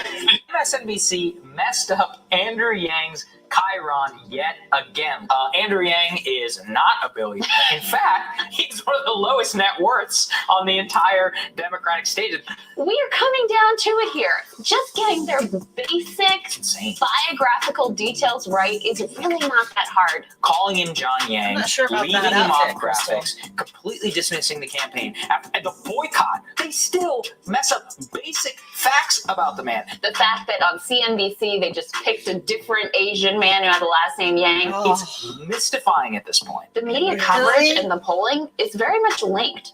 The most important thing is credibility, is getting people to believe you've got a shot. There's no doubt in my mind that this consistent, careless coverage and smears at times has definitely hurt his campaign. Yeah, it absolutely has. But Andrew Yang is arguably not up on the Democratic debate stage because of the elite media obsession about impeachment. The polls that would have been done in order to make him qualify were instead done to poll the impeachment, an issue of very little importance to the majority of this country. It's just sad to see them continue to do this. We are back here in Des Moines, Iowa, talking about the debate that was. Ben, was it different than you? It was much different than you expected. Well, A lot of us. I have to just say, I came away feeling worried for the Democratic Party. I felt like tonight was a night that they were going to all put the fireworks out there. You're going to see the best of the best. And it just felt like a big bowl of cold oatmeal. And I got to say this, I missed Andrew Yang. The debates were a disaster. Big love for I Van believe Jones. you let me said tell in you. our show prep, insufferable. I don't really know how to describe it other than a bunch of really pathetic gotcha journalists trying to catch people in a poorly framed establishment electability like. This felt like drudgery tonight. It shouldn't feel this way close to one of the most important elections in the country. A lot of Twitter accounts are saying the same thing. Either why isn't Andrew Yang on the stage, or I wish he was. A trend started to emerge throughout the night. American needs Yang, and then trending worldwide during the debate. This led to an article I saw in the Washington Examiner this morning. Andrew Yang won last night's primary debate without attending. His absence on last night's debate was noticeable, so he must be doing something right. It was as high as number 2 in the world. These are global trends. These are not U.S. trends. We had controlled Twitter all night, even though the bigger things was supposed to be the debate. Well, listen, I missed you at the debate. You weren't the only one. I did. I think, you have a different voice and a voice that needs to be heard. This guy was trending worldwide last night, and he wasn't even on the stage. This is the king of the internet stuff that I want to see more of. Andrew Yang tweeted out, that's the last debate I will miss. What's up, Yang Yang? So we're live here at the Andrew Yang Canvas Kickoff in Iowa. I'm just watching. I was like, I know he's on YouTube. Somebody is watching the live stream already. The revolution will not be televised. It will be YouTube, though. I'm from South Carolina. Where are you from? San Diego. Everybody needs to go follow Grassroots Yang Gang on YouTube. Yeah, we're from all over the place. Everybody who's doing anything for this campaign is making sacrifices. That's beautiful. I never canvassed for anybody before. 43 years old, I've never knocked on doors for a candidate before. That is awesome. That's it. Gang! Precinct Cup 2. Y'all have made it what it is. We can't say enough about the Yang Gang. For two conservatives who started following Andrew Yang around, y'all have been so much of a blessing to us. I'm just so proud to be standing here today. If I've never done anything like this in my life, it's just been life-altering. And I want that for our country. I spent 1,700 miles out here last week. Took 2 weeks off unpaid for the dishwashing job. Bit out my comfort zone, but I can't imagine I'd have to do it. This is my God.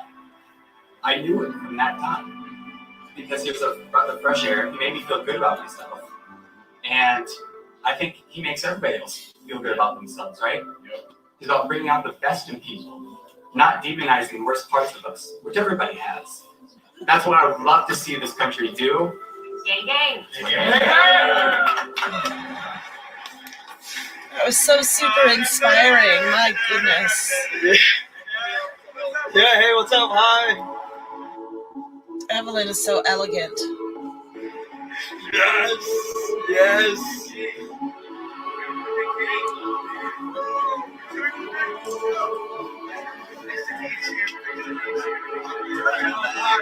I think that may have been Bill Hodder in that hat, but I'm not sure.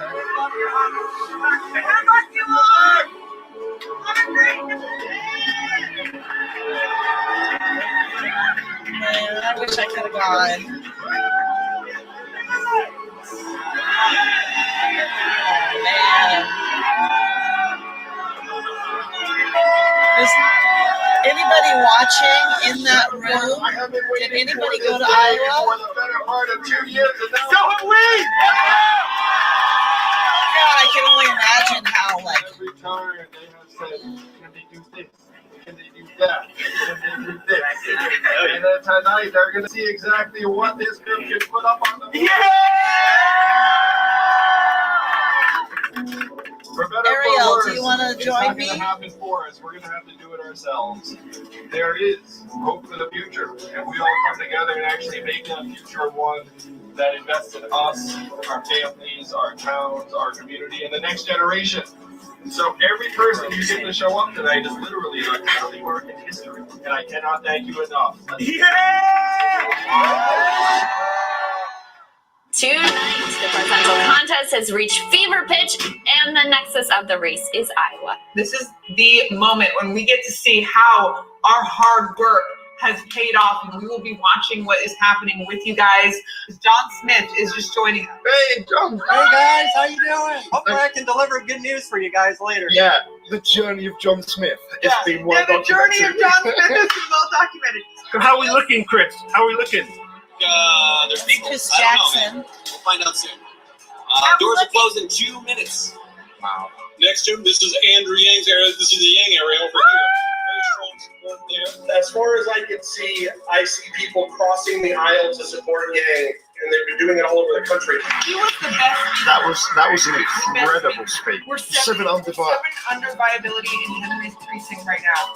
There There's are zero uncommitted. uncommitted. Asking who's unviable? First round. We're Where is viable. that? We're viable somewhere. They didn't even tell us that the first alignment happened. No speech allowed. Viable here, baby. This is where you need the go-getters. Unbelievable effort, Iron Mike. He went there by himself and he managed to convince other people in a tiny town. Small wins. I still think we could get a delegate. We had 18 and needed 21 to be viable. I'm sorry, Yang Gang. I swear I tried my best. John Smith, he reported back. I was like, any updates? And he's like, none. No speeches. Having trouble counting, so they keep recounting. What a system Get we live it in. What a world. We've been close to viability in a lot of precincts, like 4, 5, 6 people. So we're getting like 10% of the vote, but no delegate. 40% of the caucus are Yang Gang in my precinct. Yang 35. Yeah, but needed 80 to be viable. 80. It's just tough. I just finished up. Yes, you're talking, baby. Guess what? Who's got a delegate for Yang? One delegate. We got this. We're viable. Fair enough. Well done, Kai. Excellent work. Yeah, tell us the story. What went down? There was no uncommitted. We had a mole, so he left. What do you mean you had a mole? What they do is they'll hide guys in other candidates' corners. It's part of the game. We're doing quality control on the guys coming in. Who designed this process? I hope Yang went over there, so maybe the world will follow your example. And I'm like, oh, Thank you. Thank you from Finland. Guys, keep the faith. Rudy! Hooray! How'd it go? Freaking awesome. The Yang camp was the only one actually having in-depth conversations, and we got 3rd place. I had people from other candidates come to me actually inspired by what I was saying about Yang. Some of them actually said, man, I wish I would have went with you guys. They actually said that. Pastor Stephen Brower says, we won my precinct. Awesome. Five? That's unbelievable. He had 15 Yang Gang out of 34 caucus goers. 5 delegates in Osceola, Iowa. Boom, boom, boom. This process is so stupid. Dude, that was a fucking mess in there. See, I'm getting this feedback from everybody. Like, everyone's just watching him, looking at his phone. He has no idea we're talking about it. Hi, Matt. Yes, I know you're looking at us now. There's no delegate. Okay, fair enough. Funny. You should pretend like we're having a conversation. Viable in 20 so far. 20 what? Precincts? That's not good. Yeah, it's my thoughts too. Pageants watching me. You had 0, and now we had 2. That is actually very smart. That man is an absolute legend. Yeah, Andrew Yang is 0% right now. Everything is delayed. We just have to wait and see. Breaking app tech difficulties, stalling results. Yang 9. We've We've got 42 So cool. total Look, Andrew delegates. Yang sticks to. I love that so much. I think this may take a very long time. This is a dumb thing about this process. We have 10% of the vote in that place, but we're not going to get any. We're not going to get anything out of it. Yep, results are being withheld for quality control. This whole process is just an absolute shit show. Apparently, there was a coin toss in one of the things. I had to flip the coin and tell you who got the delegate. No, you're joking. No, they literally flipped the coin. How many delegates you bring home for us, Saber? 3. Joe, how many delegates you bring home? 4. That's right. Gang bang. Look at this. Youth. Oh, that's so cool. The app to tabulate results had crashed. They said they had not been given any other information.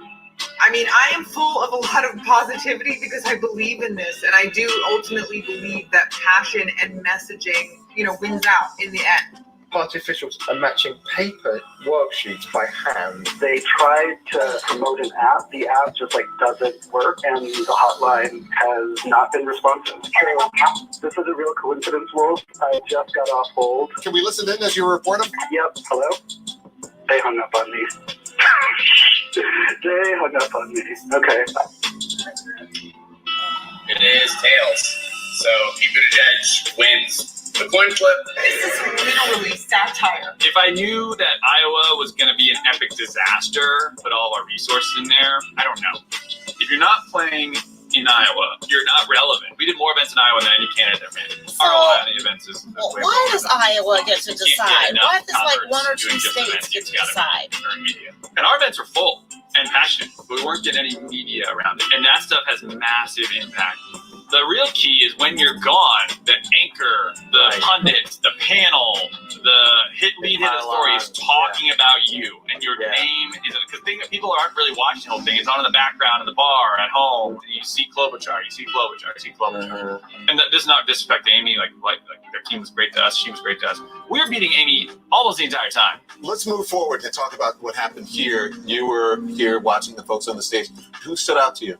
When you look at the totality of the 4 hours of candidate town halls tonight, I really thought that when Andrew Yang came out on stage, he brought in energy, and you could feel the energy in this room. In fact, I turned to somebody backstage when he was out there, and I said, gosh, his personality is now popping. Andrew Yang won the night. He's really smart. He was up here talking about statistics, opioid statistics, crime statistics. I mean, he was talking about world health. I don't know. He was talking about autism. I was like, where do you have space in your brain for everything you're talking about? One of his advisors was quoted in a meeting that was caught on film saying the candidate they're most worried about is Andrew Yang. Yes, that's what we've been saying. So let's listen. I mean, he's so good in that format. Look at some of these comments on Twitter. I always find it amazing. I heard you, Andrew Yang, for the first time, and I liked what I heard. Like there are so many people out there that just have not heard his message. It reminded you why we are fighting hard for him and why he is simply hands down the best candidate. Crystal clear, solution oriented, understanding the root issues. I'm amazed. That couldn't have gone better. My mindset has shifted significantly around some of these things.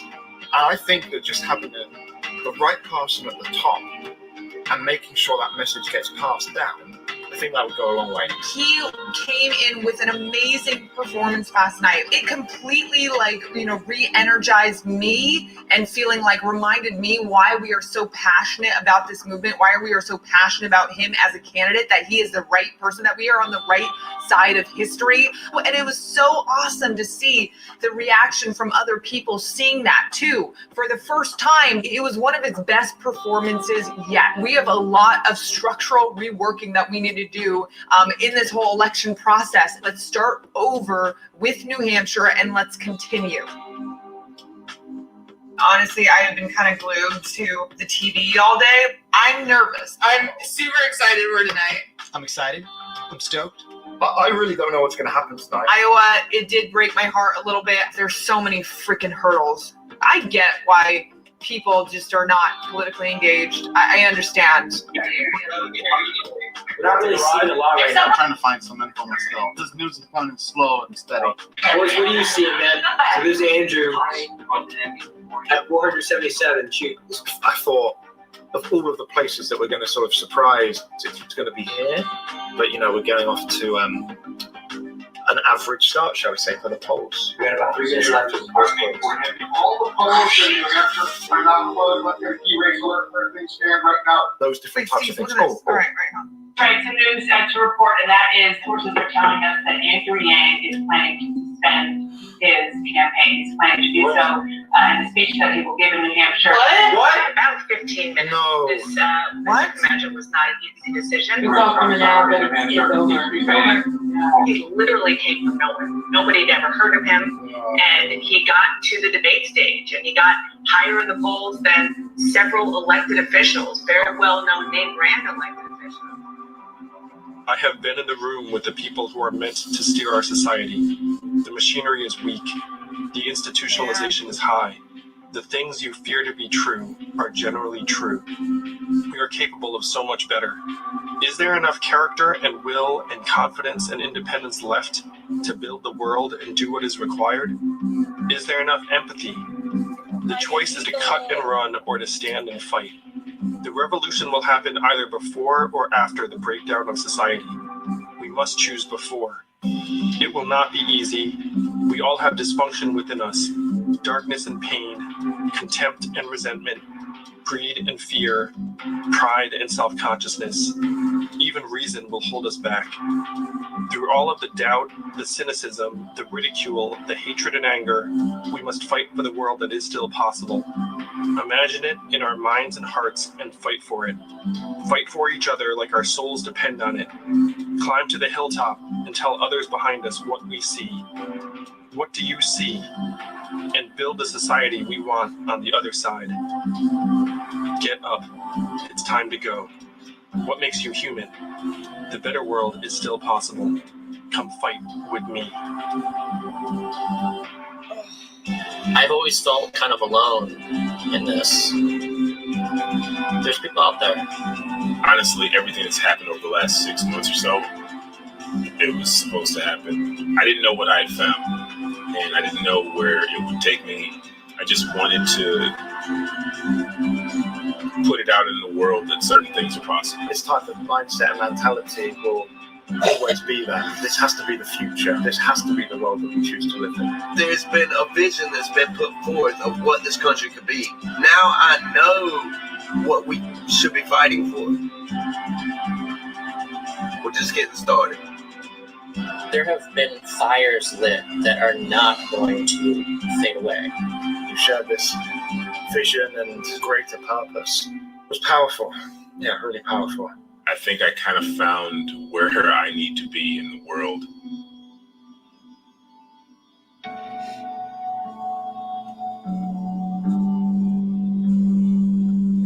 It was really hard to do that. We knew what you guys had put into it. We knew what we had put into it. Like, we didn't want to suspend. No one did. It's hard. I'm grateful to everyone who's just trying to push for something positive that they believe in, because it takes a lot of courage, spirit, selflessness, and you get disappointed a lot. I can't tell you how sad I am that Andrew Yang is leaving this race. I think that he represented a positive populism. So much of politics now is, who do you hate? Do you hate the liberal elite? Do you hate immigrants? Do you hate billionaires? You could join the Yang gang and not hate anybody. He just wanted to make sure that we retooled the economy for these new challenges. And I just think that from a decade perspective, he may wind up being a much more significant voice than we recognize tonight. Everybody was fired up and we were all ready to go. And it was just like, I felt like we were on the cusp of making history. We may still make history after all. When the campaign ended, it was certainly a sad day, but immediately the thought was, what's next? You know, Andrew was a nobody. He was a nobody that did really great work, a nobody that helped people. But for someone to rise like he did and to have a group of really passionate, dedicated supporters take a chance on him, you don't have that life experience and then say, now it's time for me to rest. That's not what happened. Today, we are launching a new nonprofit called Humanity Forward that will champion universal basic income. We already have pledges of $3 million that we're going to give away to everyday Americans.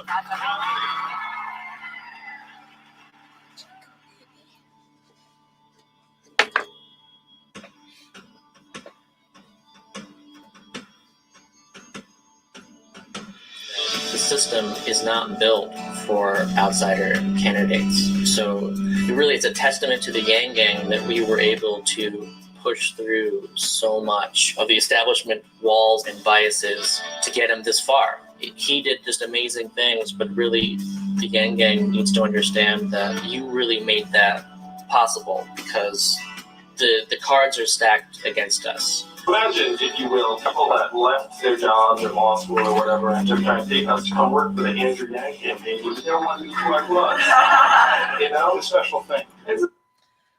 When I lived in Iowa City, I grew up in my young adult years in the yacht club. I have spent many, many, many, many nights in the yacht club. And fun fact, the first salon that I opened was in the building directly upstairs from the yacht club. On like that yacht club's in the basement, and my salon was on the second story from street level. So there was basement, street level, and then my level, and that's where my first salon was, in the same building where Andrew Yang is sitting in this moment. And I just had to share that. Sorry. You believed in this guy when a lot of other people did not. We're not going anywhere. Know that we share the same aspirations for ourselves and our family members. We have much more in common if we sit down with each other than not. And this gathering is proof of it, because look at you all. We need to be more engaged as citizens. Like, things have gotten so bad. As that grows, we just become more complacent, and we're just like, look, I just don't want to worry about this. I just want to do my own thing, call this one space in my house, and I'm going to be okay here. Forget about the rest of it. And when we do that, all this shit happens. Democracy is not a spectator sport. And one, Jermaine.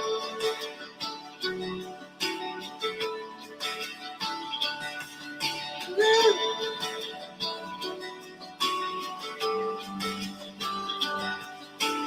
The Yang Gang's not going anywhere. The thing that animated the Yang Gang was this underlying frustration with the whole system. This whole system is effed up, and here's someone that's talking to us in a very different way.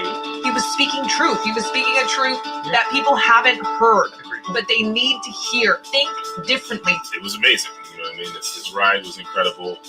There will be a time when Andrew Yang is going to come back out and he's going to announce he's running for president. And in that moment, we will need you again. We weren't an organized bunch. We didn't know a lot of things. I wasn't as smart as I'm going to need to become, and I didn't know as much as I'm going to need to know. But in 4 years, you're going to be in a better position to offer something to this movement, and we're going to need you at that particular time. So I don't want anyone to hold their head down because, you know, again, we're just a group of people who were passionate about a candidate or about an idea. So how could you know?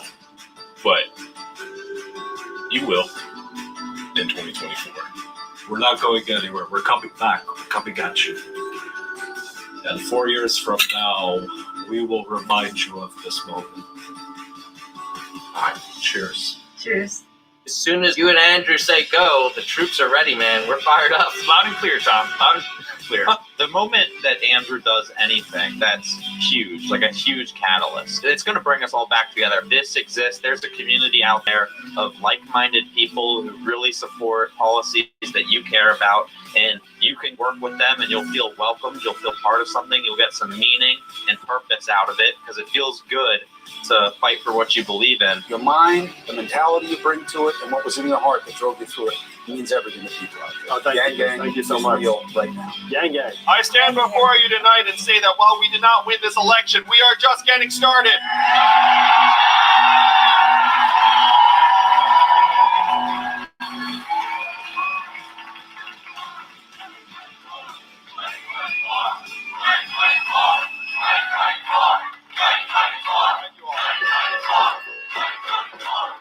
We are the Calvary.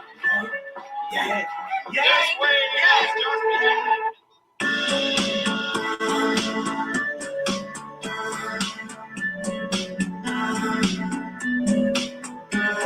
Are you surprised to see a crowd this big for someone who's never held federal or national office? I must admit that I really was surprised. People are yearning for innovative ideas. And he's got some innovative ideas. And the hashtag Dance for Yang. What is that about? Why are people? I'll show you what it's about.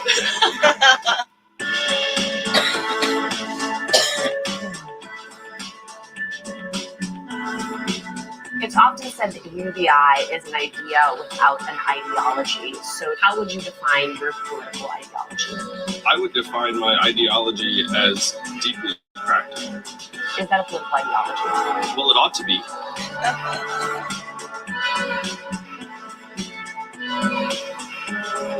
I think Andrew Yang stood out and he had more time on stage to answer questions. You're welcome, Marianne. Thank you for joining us and hanging out. Yang Gang love. Literally one of the craziest political come-up stories I've ever seen.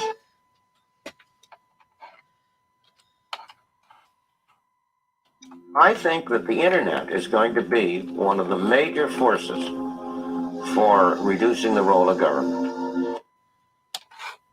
The one thing that's missing, but that will soon be developed, is a reliable e-cash, a method whereby on the internet you can transfer funds from A to B without A knowing B or B knowing A.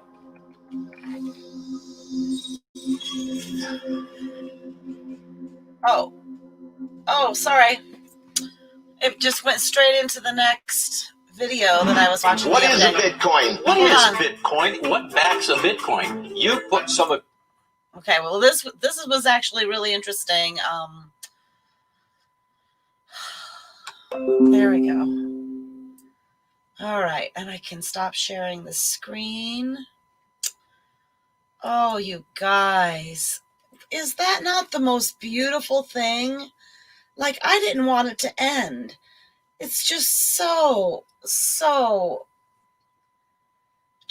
inspiring. Like, I just feel like that should be required viewing when like recruiting for like genuine Yang Gang moving forward. You know, if you want to sell people on like if you want to sell people the Yang Gang, man, they need to see at least like clips of that. If you can get them to sit through 2 hours, that'd be great. But man.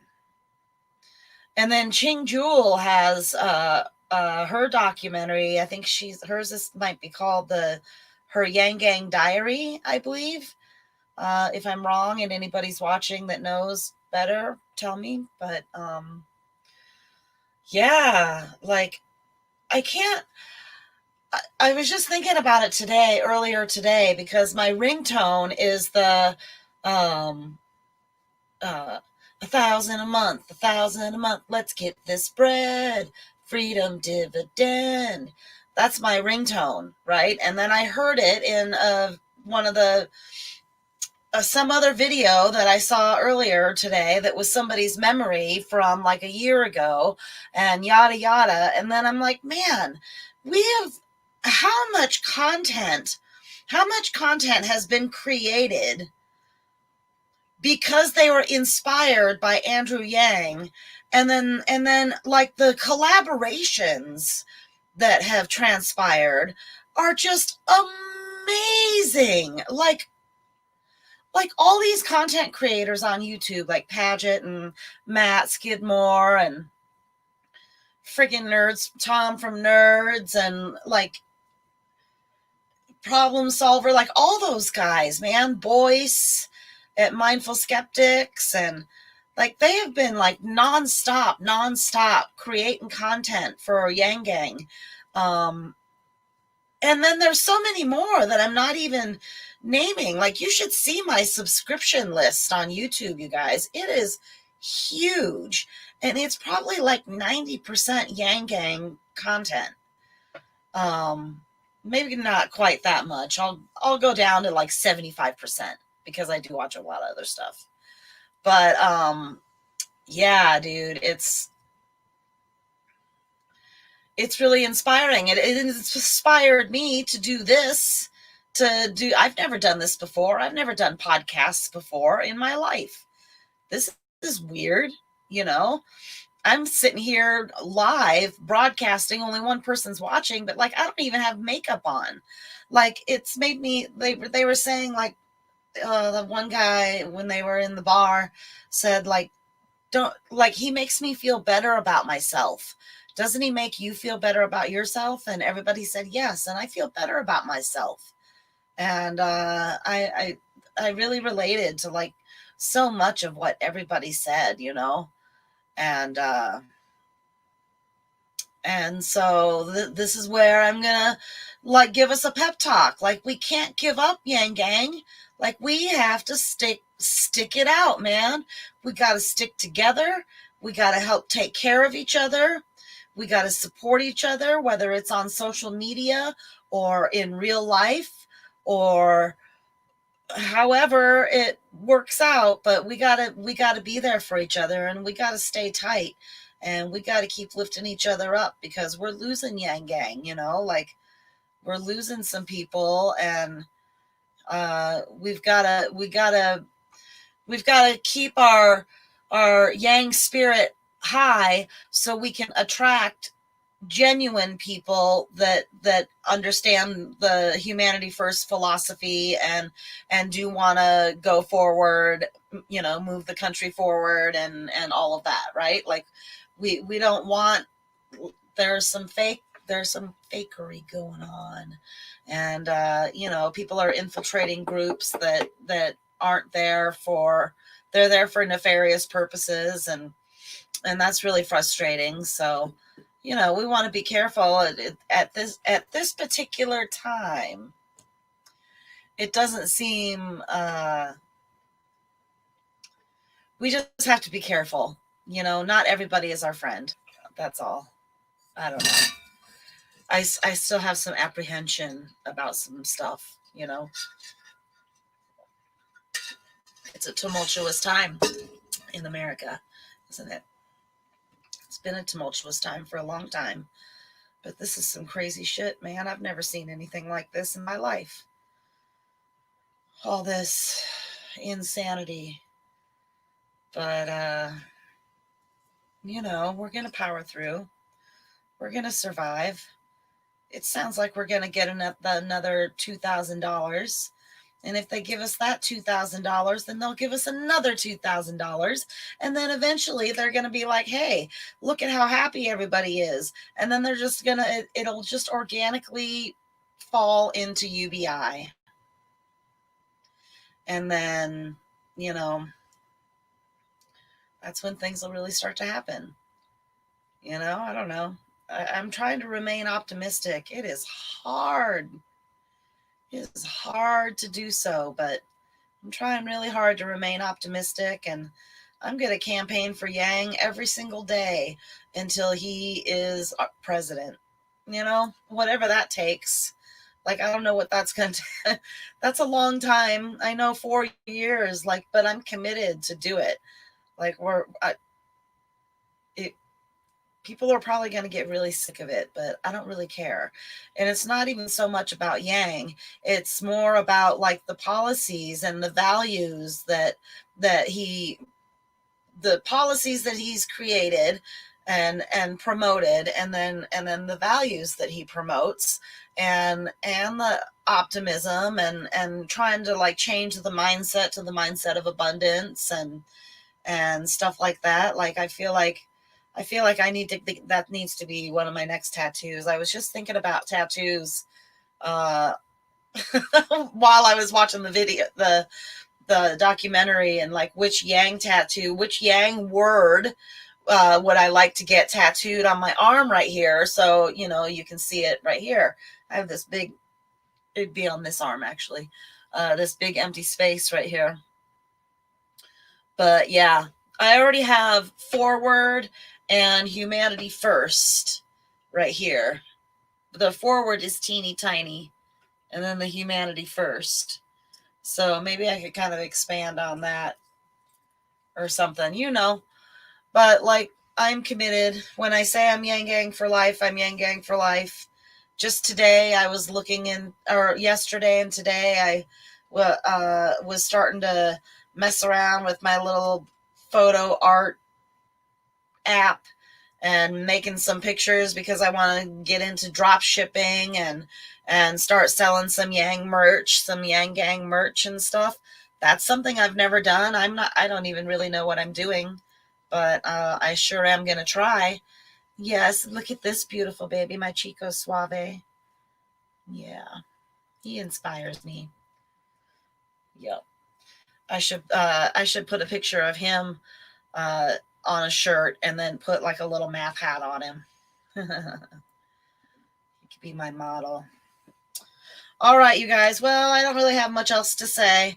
Thank you very much, especially with COVID. Yeah. So thank you, everybody that tuned in. I really, really appreciate it. It was really fun to share it with everybody. And I feel like if you're just having like a down day and you need a pick me up, I feel like this would be a really ideal kind of like therapy, get a little therapy session, a little inspiration session. And if you don't feel uplifted by the end of that, then I don't know, man. All right, you guys. Well, thank you so much. I will see you next time. Maybe tomorrow we'll look at some Yang news. I didn't do that today. So anyway, peace. Have a great night. The claw.